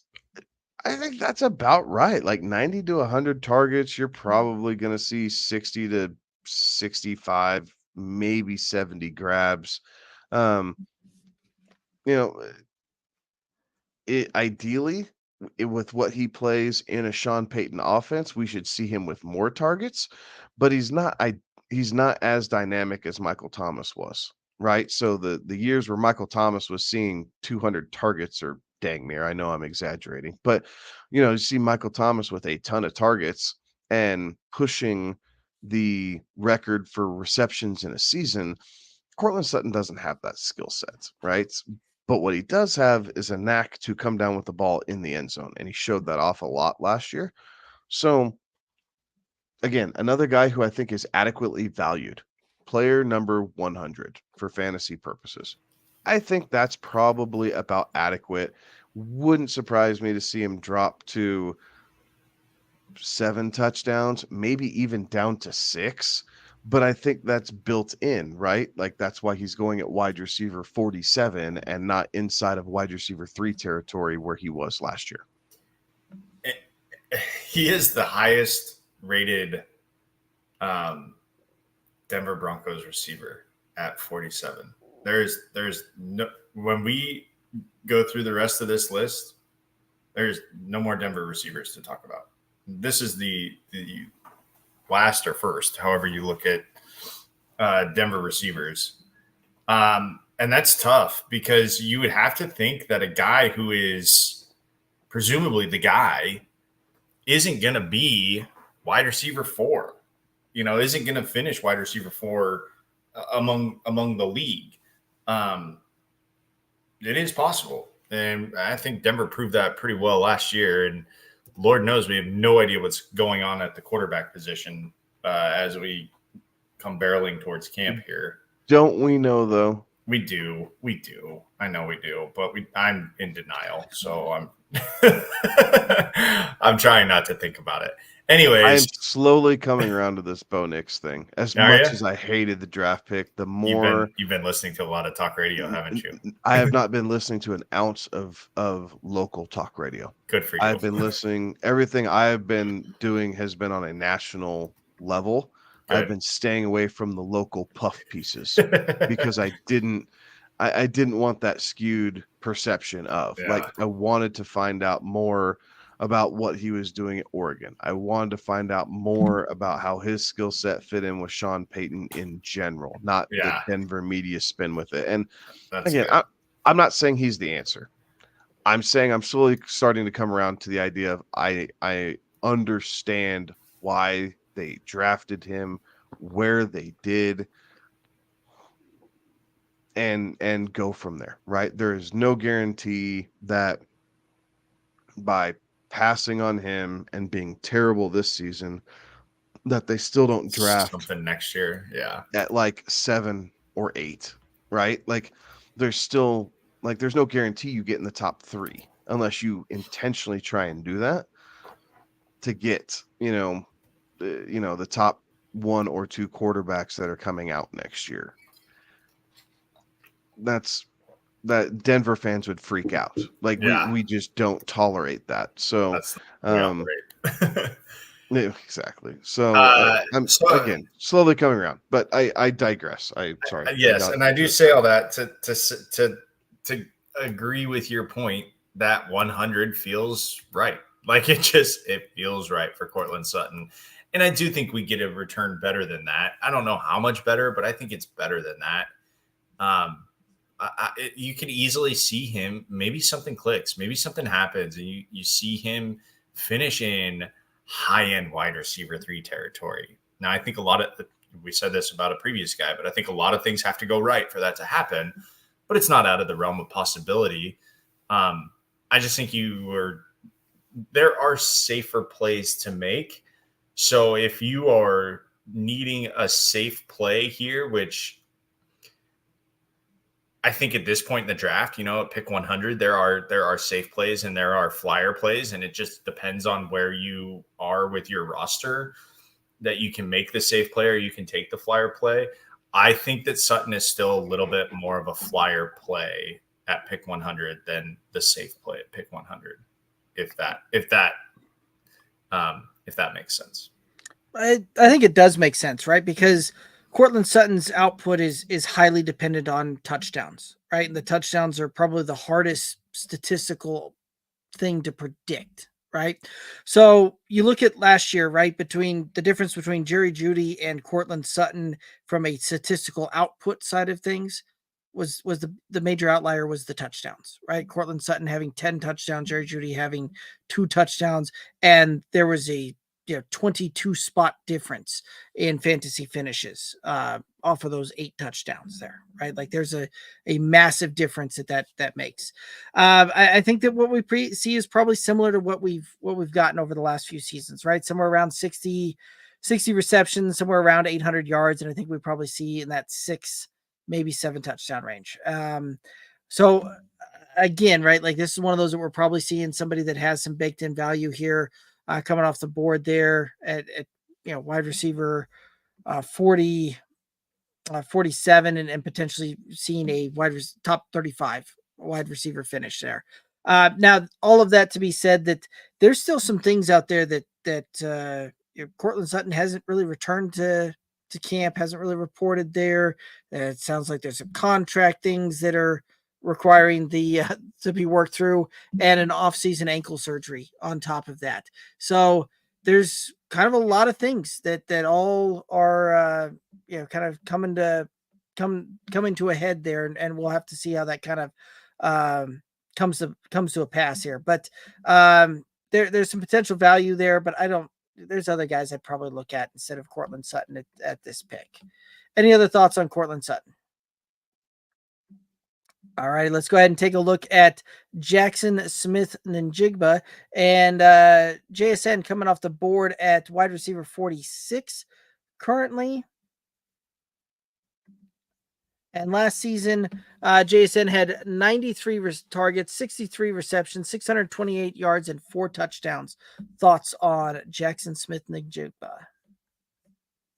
I like JSN. I think that I think we're going to see that year 1 to year 2 leap. So I don't know that enough people are accounting for that in these rankings, because if you just look at what he did last year, he's adequately priced.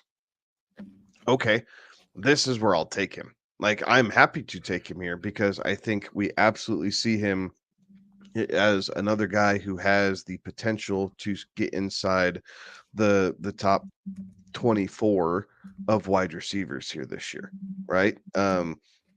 Again, Tyler Lockett's getting a touch older. DK Metcalf, we see Geno Smith maybe balance things out a little bit.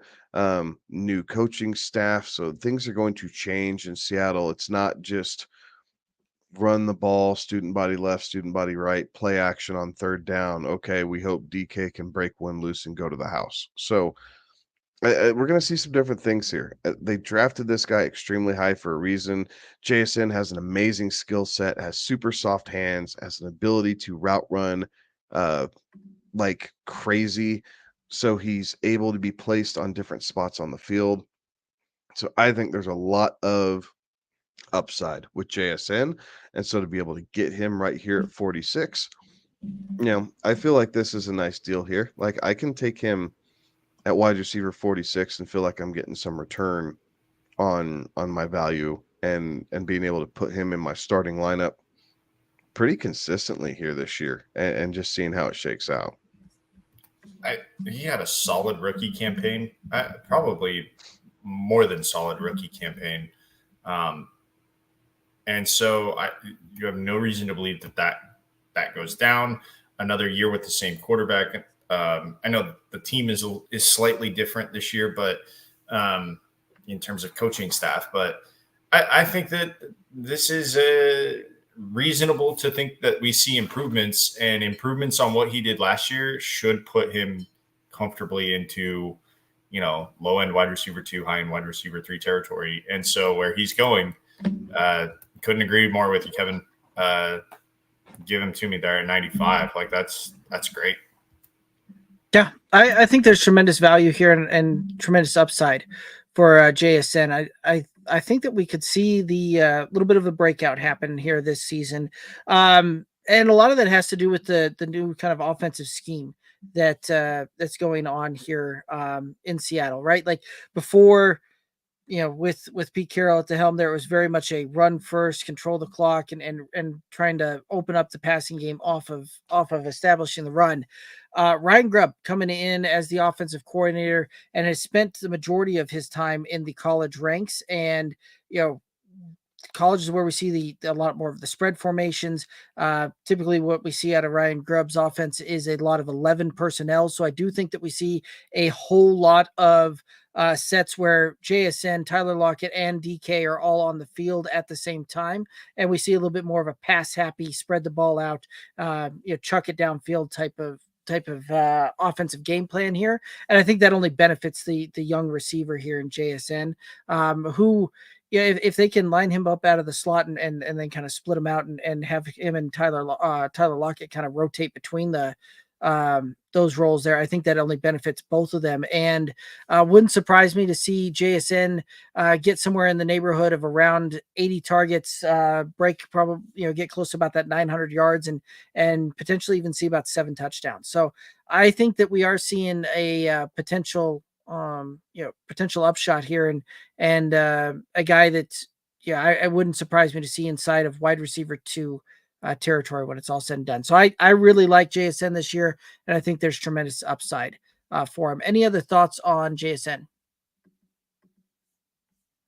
All righty, let's go ahead and take a look at Ladd McConkey. And Ladd McConkey, the rookie out of Georgia, heading to the Los Angeles Chargers.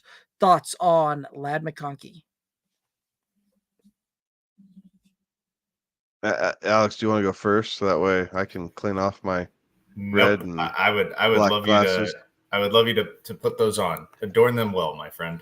Okay. So outside of Marvin Harrison Jr., Ladd McConkey is probably the best route runner in this class of rookie wide receivers. When it's all said and done with, his ability to play inside and outside, his ability to block and willingness to block in the running game is going to find him near and dear to Harbaugh's heart very early. And because of that, there's going to be a lot of time on the field. Time on the field leads to opportunity. Opportunity leads towards targets, which leads towards receptions, so on and so forth. Ladd McConkey and Herbert are going to find a connection here pretty early on. He's going to be able to do kind of the underneath dirty stuff as Palmer stays on the outside. We'll see a ton of slot work out of McConkey. But he's going to be able to do that, get those yards after the catch. My fear with Ladd McConkey, to be completely honest, is he did have some ailing back issues while he was at Georgia. Caused him to miss some time each of the last couple seasons.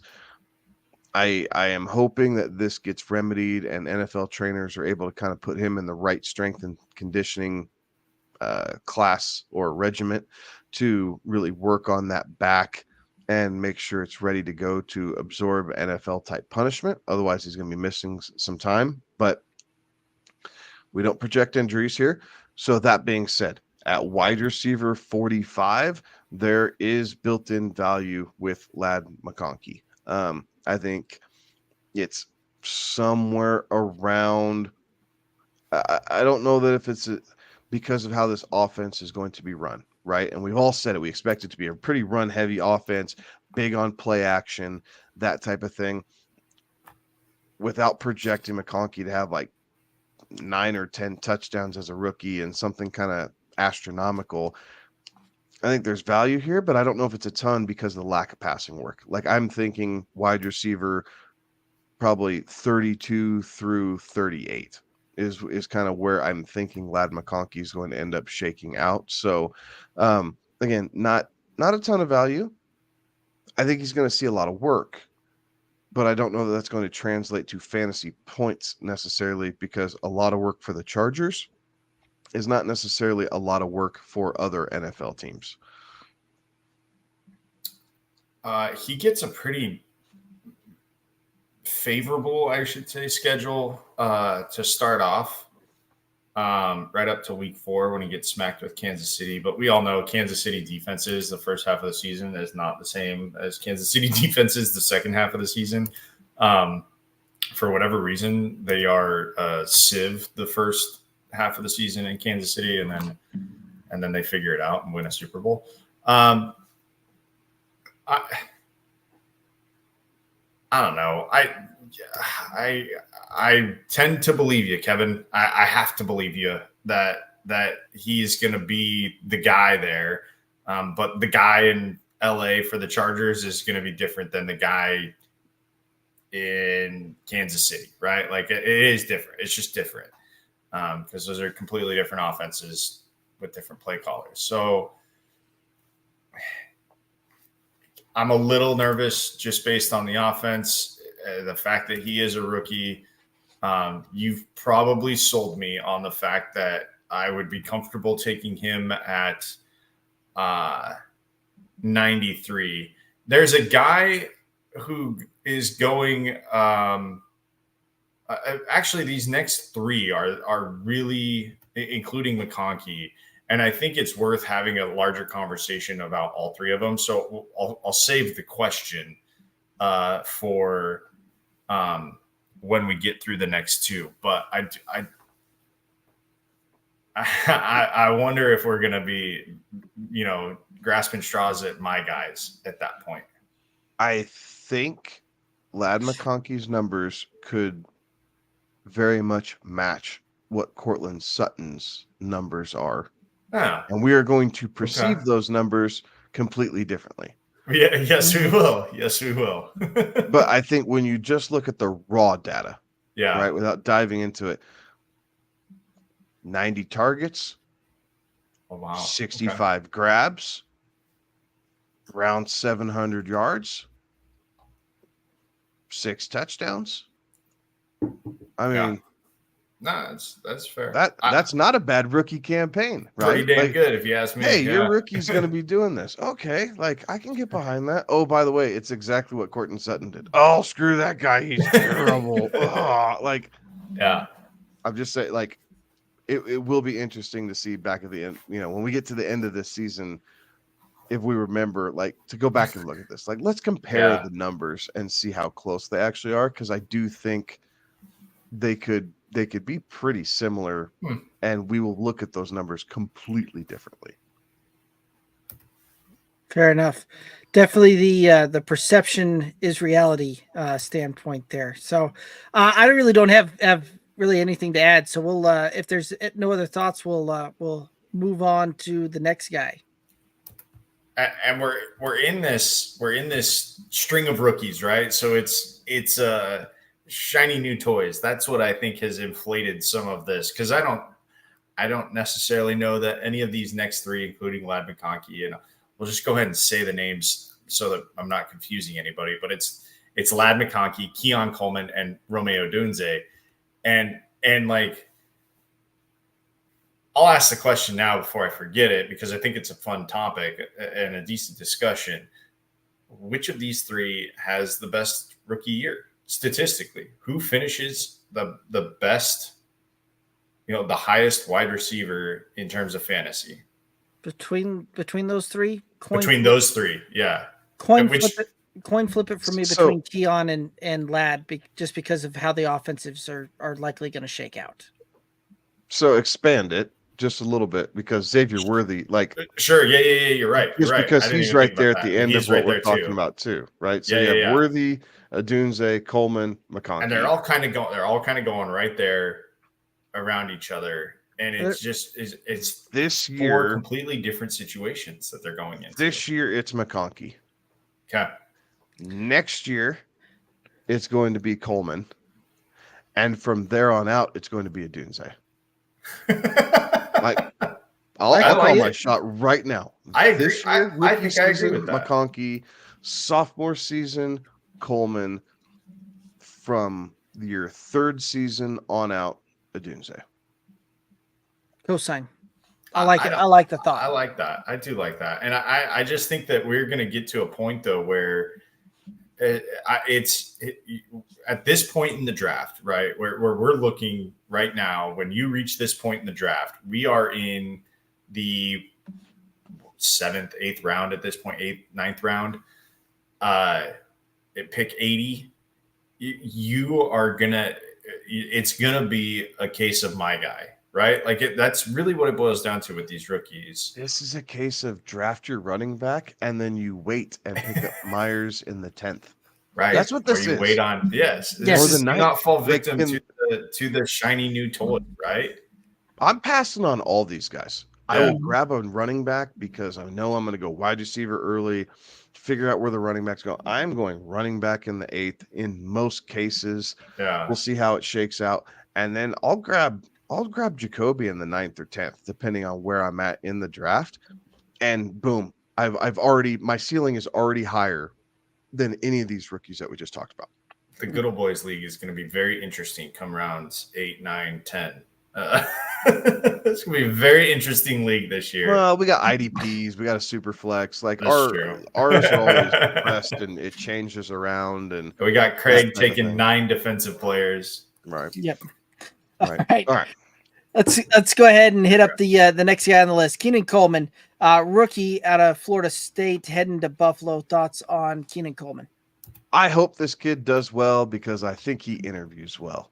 Like, just flat out. Like, I love his interview and the clips that the Bills have released with them talking to him and him just kind of cutting it up with those guys and how he's able to just command the room. Like, I'm best line ever, right? I'm talking wish you could. Like, I'm no Tiger Woods. I'm Tiger wish you could. Kudos to you, man. Like, so I hope this kid does well. I think he's going to find some success in the NFL. I am not drafting him at this current position.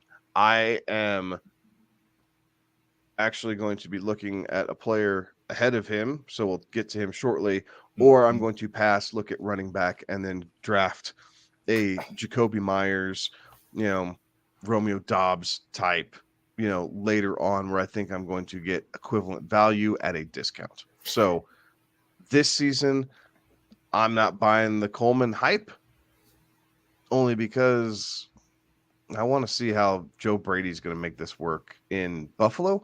But I want the kid to do well. I am actively rooting for this kid to do really well. I'm just not drafting into my fantasy team this season. Agree. I totally agree with that. And realistically, this is a case of an overinflated worth, right? This is a case of everybody saying, oh, he's a rookie, so he's more valuable. It's not the case in redraft leagues. He's only valuable in dynasty leagues at this point, but in a redraft league, that's not the case. He may not be more valuable than Kahlil Shakir. He may not be more valuable than Curtis Samuel when it's all said and done at the end of the year for Buffalo. So just keep that in mind, that this is an inflated sense because it is the shiny new toy.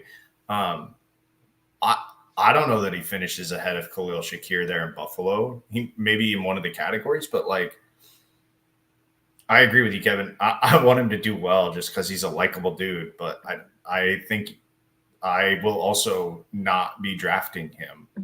I think he returns his exact value right here. Yeah, right. And so that's fine. And that's okay, but it's not what we're doing. Right. Yeah, that doesn't make me jump towards that. But I think where he's going is probably pretty adequate. Like, Do you think he finishes ahead of undervalued. Shakir and No. Samuel? No. We've already talked about Shakir and how we think those guys are actually way undervalued. Yeah. I think Coleman is adequately valued. Yeah. Shakir and even Curtis Samuel, I think you're probably going to finish above him. Yeah. They're just cheaper, so you take the discount. Right. And then the next guy, I'm going to let Derek finish, and then I'm going to finish this thought. Okay.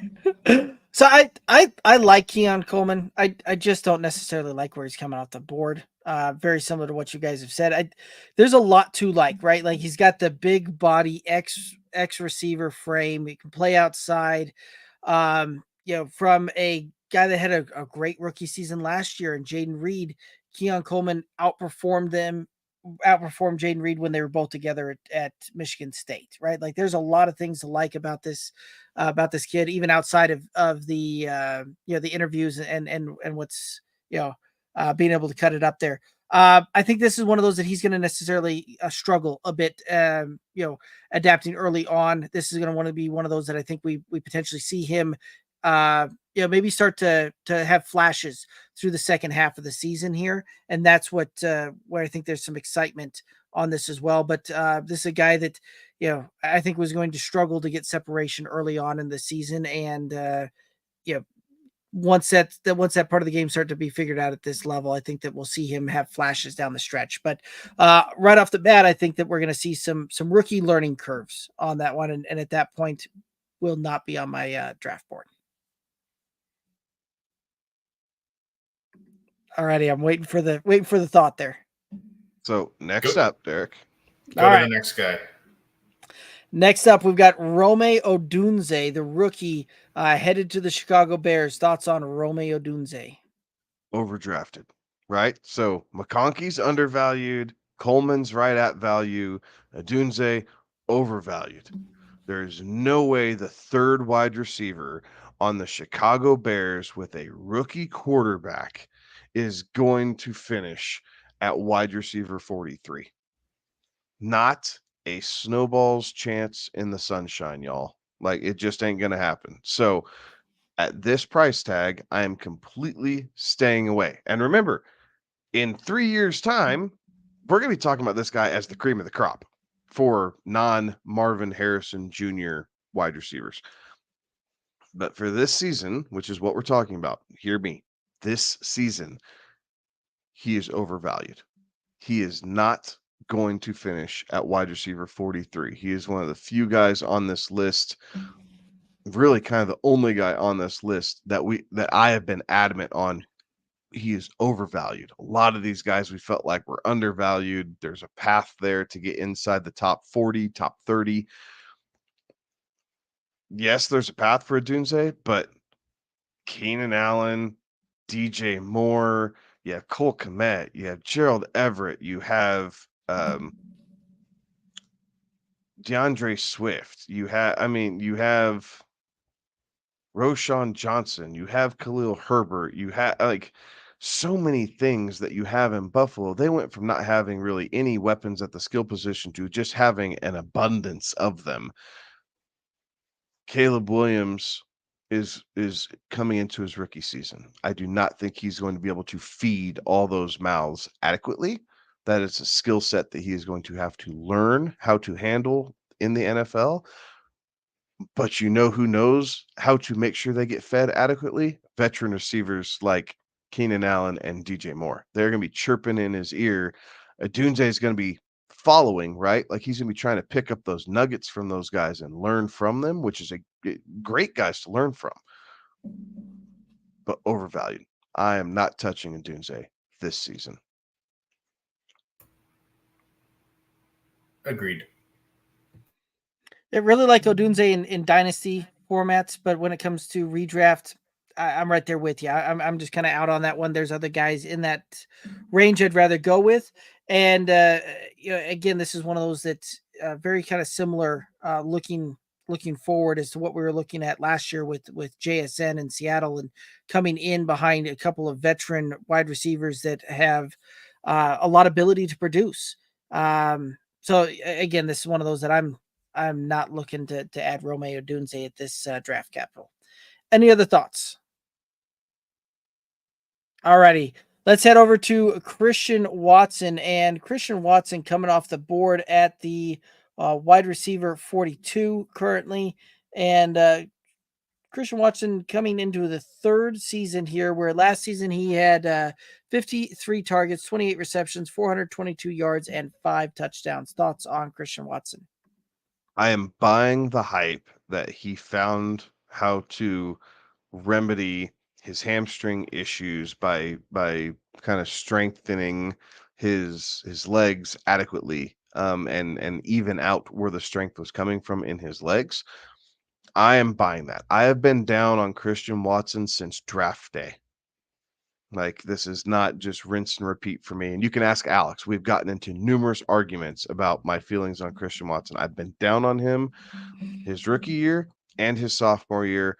I am telling you all, this is his year. Like, he is another one of those guys that's in this category right here that he's a my guy this year. And I am looking to get a piece of him at this 84th overall, wide receiver 42. I'm actively looking to get a piece there. And when I can't, I am bitter. But I am actively looking at doing that. I don't want to overdraft him is my problem, right? Like, I want him there, but I want the value that I get with him right here. Any bit higher, and I start to I get a little wishy-washy because I need that cushion for value, even though he is one of those my guys.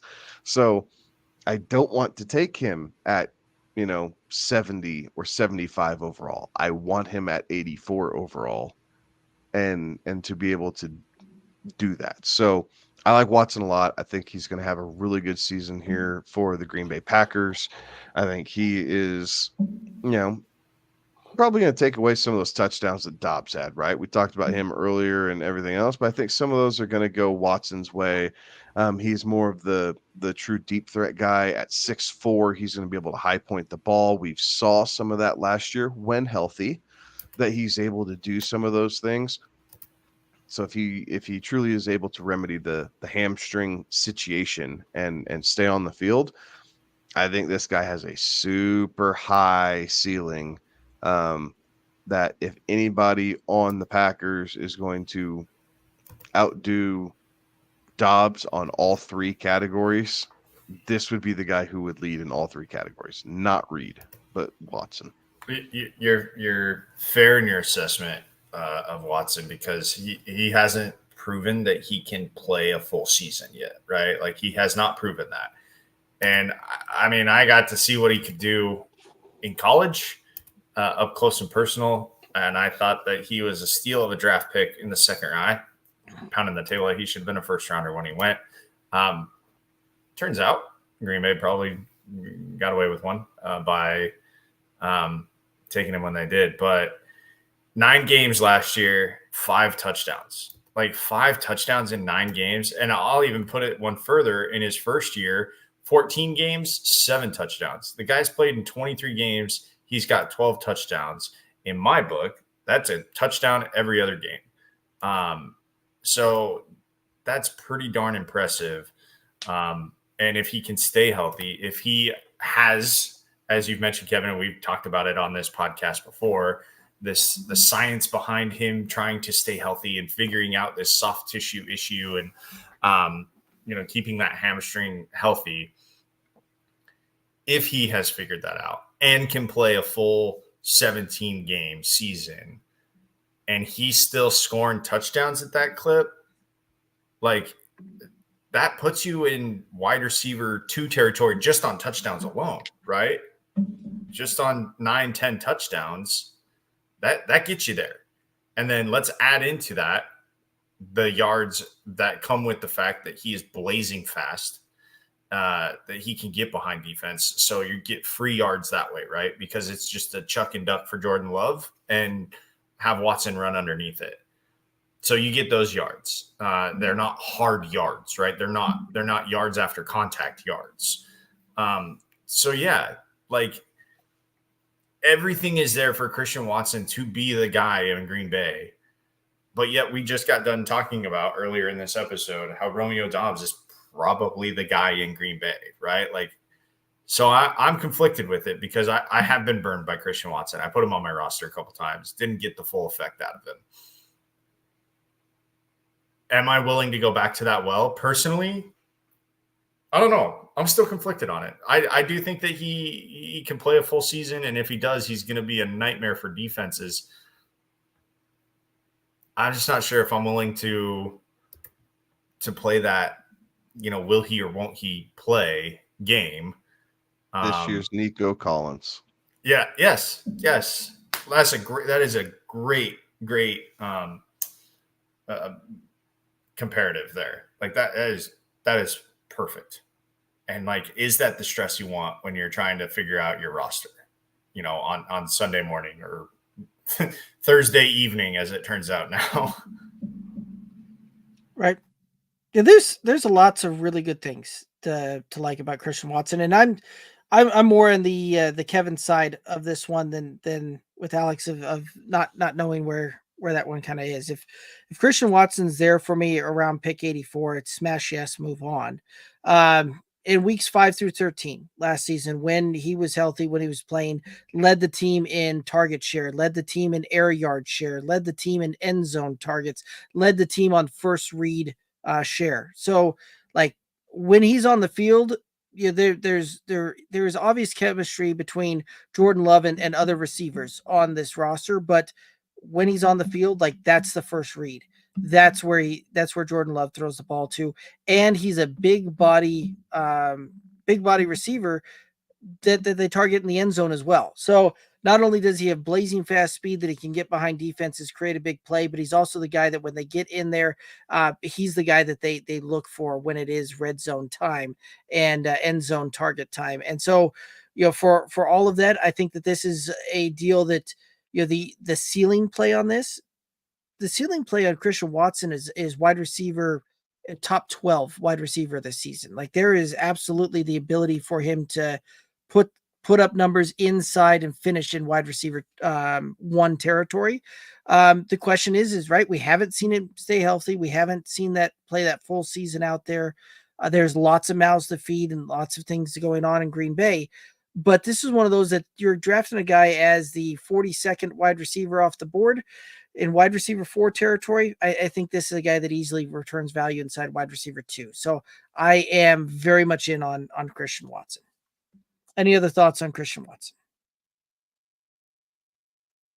Well, I could, but I'm not.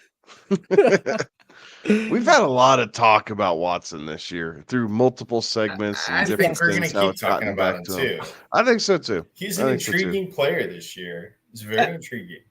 Absolutely. Well, let's go ahead and head on over to our last guy of the night. Xavier Worthy, rookie out of Texas, heading to Kansas City. Thoughts on Xavier Worthy? Xavier Worthy will not finish inside of wide receiver 55. That's strange because there's perceived value by going to Kansas City, right? Like going to that offense. Why? Name someone outside of. But I know, but I'm just saying, name a wide receiver outside of Tyreek Hill who dominates target share. No, it hasn't been a wide receiver there in Kansas City, and it's not going to be again this year. 5'11", 165 guy. Yeah, it's just because like there are offenses where you think I want a piece of that, and it just like the Kansas City offense, you would think would be somebody that you'd be like, yeah, I'll take a piece of that, but I like where you're at. Piece, but in the redraft. Yeah, not a chance. Much like the Adunze thing. Like this is not happening for me whatsoever. Like whatsoever. So again, it's nothing against the guy, but he's already having hamstring issues. Got held, he's being held out of mini camps. These soft tissue injuries scare the shit out of me, especially for these speedy guys. Yes, I can say that now because it is 11:22 and all the kids are in bed. So here we go. No, it's not against Xavier Worthy. Like podcast. He has the right. He does have the potential to be a fun fantasy asset. He's a guy that maybe you look at in a best ball type setting, but I'm not looking at that for a best ball at 41. Even at that, I'm kind of out on Xavier Worthy. It's just too rich for my blood this season. We will see how it reevaluates. It wouldn't be surprising to see him get picked up and dropped a couple different times because people get frustrated in redraft leagues, and you're just trying to hit the right home run week. But I'm going to politely say no thank you for this season. Xavier Worthy is going to drastically underperform where he is being drafted at. I'm on board with that. Again, it's hard to fathom because it is the Kansas City offense, but you've laid out a great point there. And I can understand the romancing of the Kansas City offense there, and players going there having perceived higher upside and perceived higher value because of the opportunity in the offense and all of that. But we've seen this particular type of film play out time and time before, right? Like think back to CEH when he was coming in as a rookie, right? Like this is a guy that most people in a rookie draft would have been taken as a late first, early second type of deal, and somehow vaulted all the way up to over Jonathan Taylor. Correct. Mm-hmm. Correct. Because of the perceived value that he gained by being as part of this offense, right? Same thing too when we've seen Juju Smith-Schuster, right? When he was headed to Kansas City, right? All of a sudden there's this perceived higher value placed on this one, and that one didn't necessarily come to pass. Outside of some of the elite players, this one just hasn't come to pass, right? Like this is one of those that Xavier Worthy is fighting for third, fourth targeted guy on this roster as far as, in my opinion, and how I've seen this offense shake out. And that's how I'm kind of calling the shot there. He's not even necessarily the best downfield threat they have, because they also went out and brought in Hollywood Brown, a veteran player that has proven playmaking capability, that can get behind offenses, that has blazing type of speed there.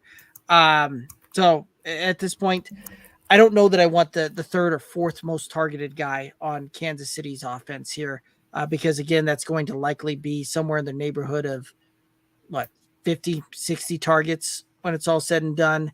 And we've seen that play out time and time before with some of these other guys. So I'm out on him as well. Yeah. All right. Any other thoughts out there on Xavier Worthy or any of the other wide receivers?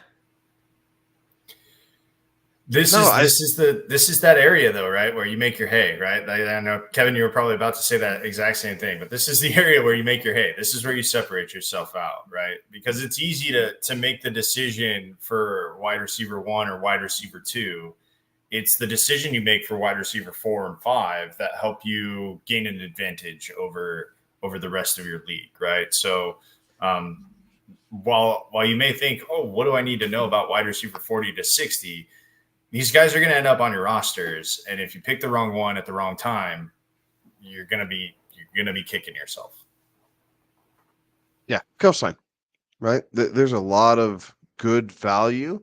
There's a couple guys who, we may not believe in quite as much, but there's some really good value on this list. So, don't be discouraged if you feel like the board's not quite falling to you at the beginning of the draft. There's plenty of ability to make up for it in the middle of the draft, and being able to find ways to chip away and kind of get yours back, if you will. Fair enough. All righty. Well, guys, that's going to take us down here to the end of it. We'll be back next week to rock and roll through some more players and break them down some more. But before we call it a night, any final thoughts out there for the viewers and listeners? As always, thank you for tuning in. Thank you for engaging. We appreciate it. And we absolutely enjoy the banter back and forth, not only with ourselves, but with y'all as well. So please continue to support this small independent podcast. Go to any of your socials: Facebook, YouTube, Instagram, TikTok, Twitch. What am I missing, Derek? all those, like, subscribe, we'll get all the content, and feel free to ask us any questions. We're always eagerly anticipating the questions, so that way we can respond and help you all out how best we can. I like it. Alex, any final thoughts? No. This All was righty. a fun one. This was a fun one. That's going to do it for us. Kevin just told you where to find all the good stuff at. Make sure you're hitting those up. And that's going to do it for us tonight. He's Kevin. He's Alex. I'm Derek. Have a good one. Be safe. Toodaloos.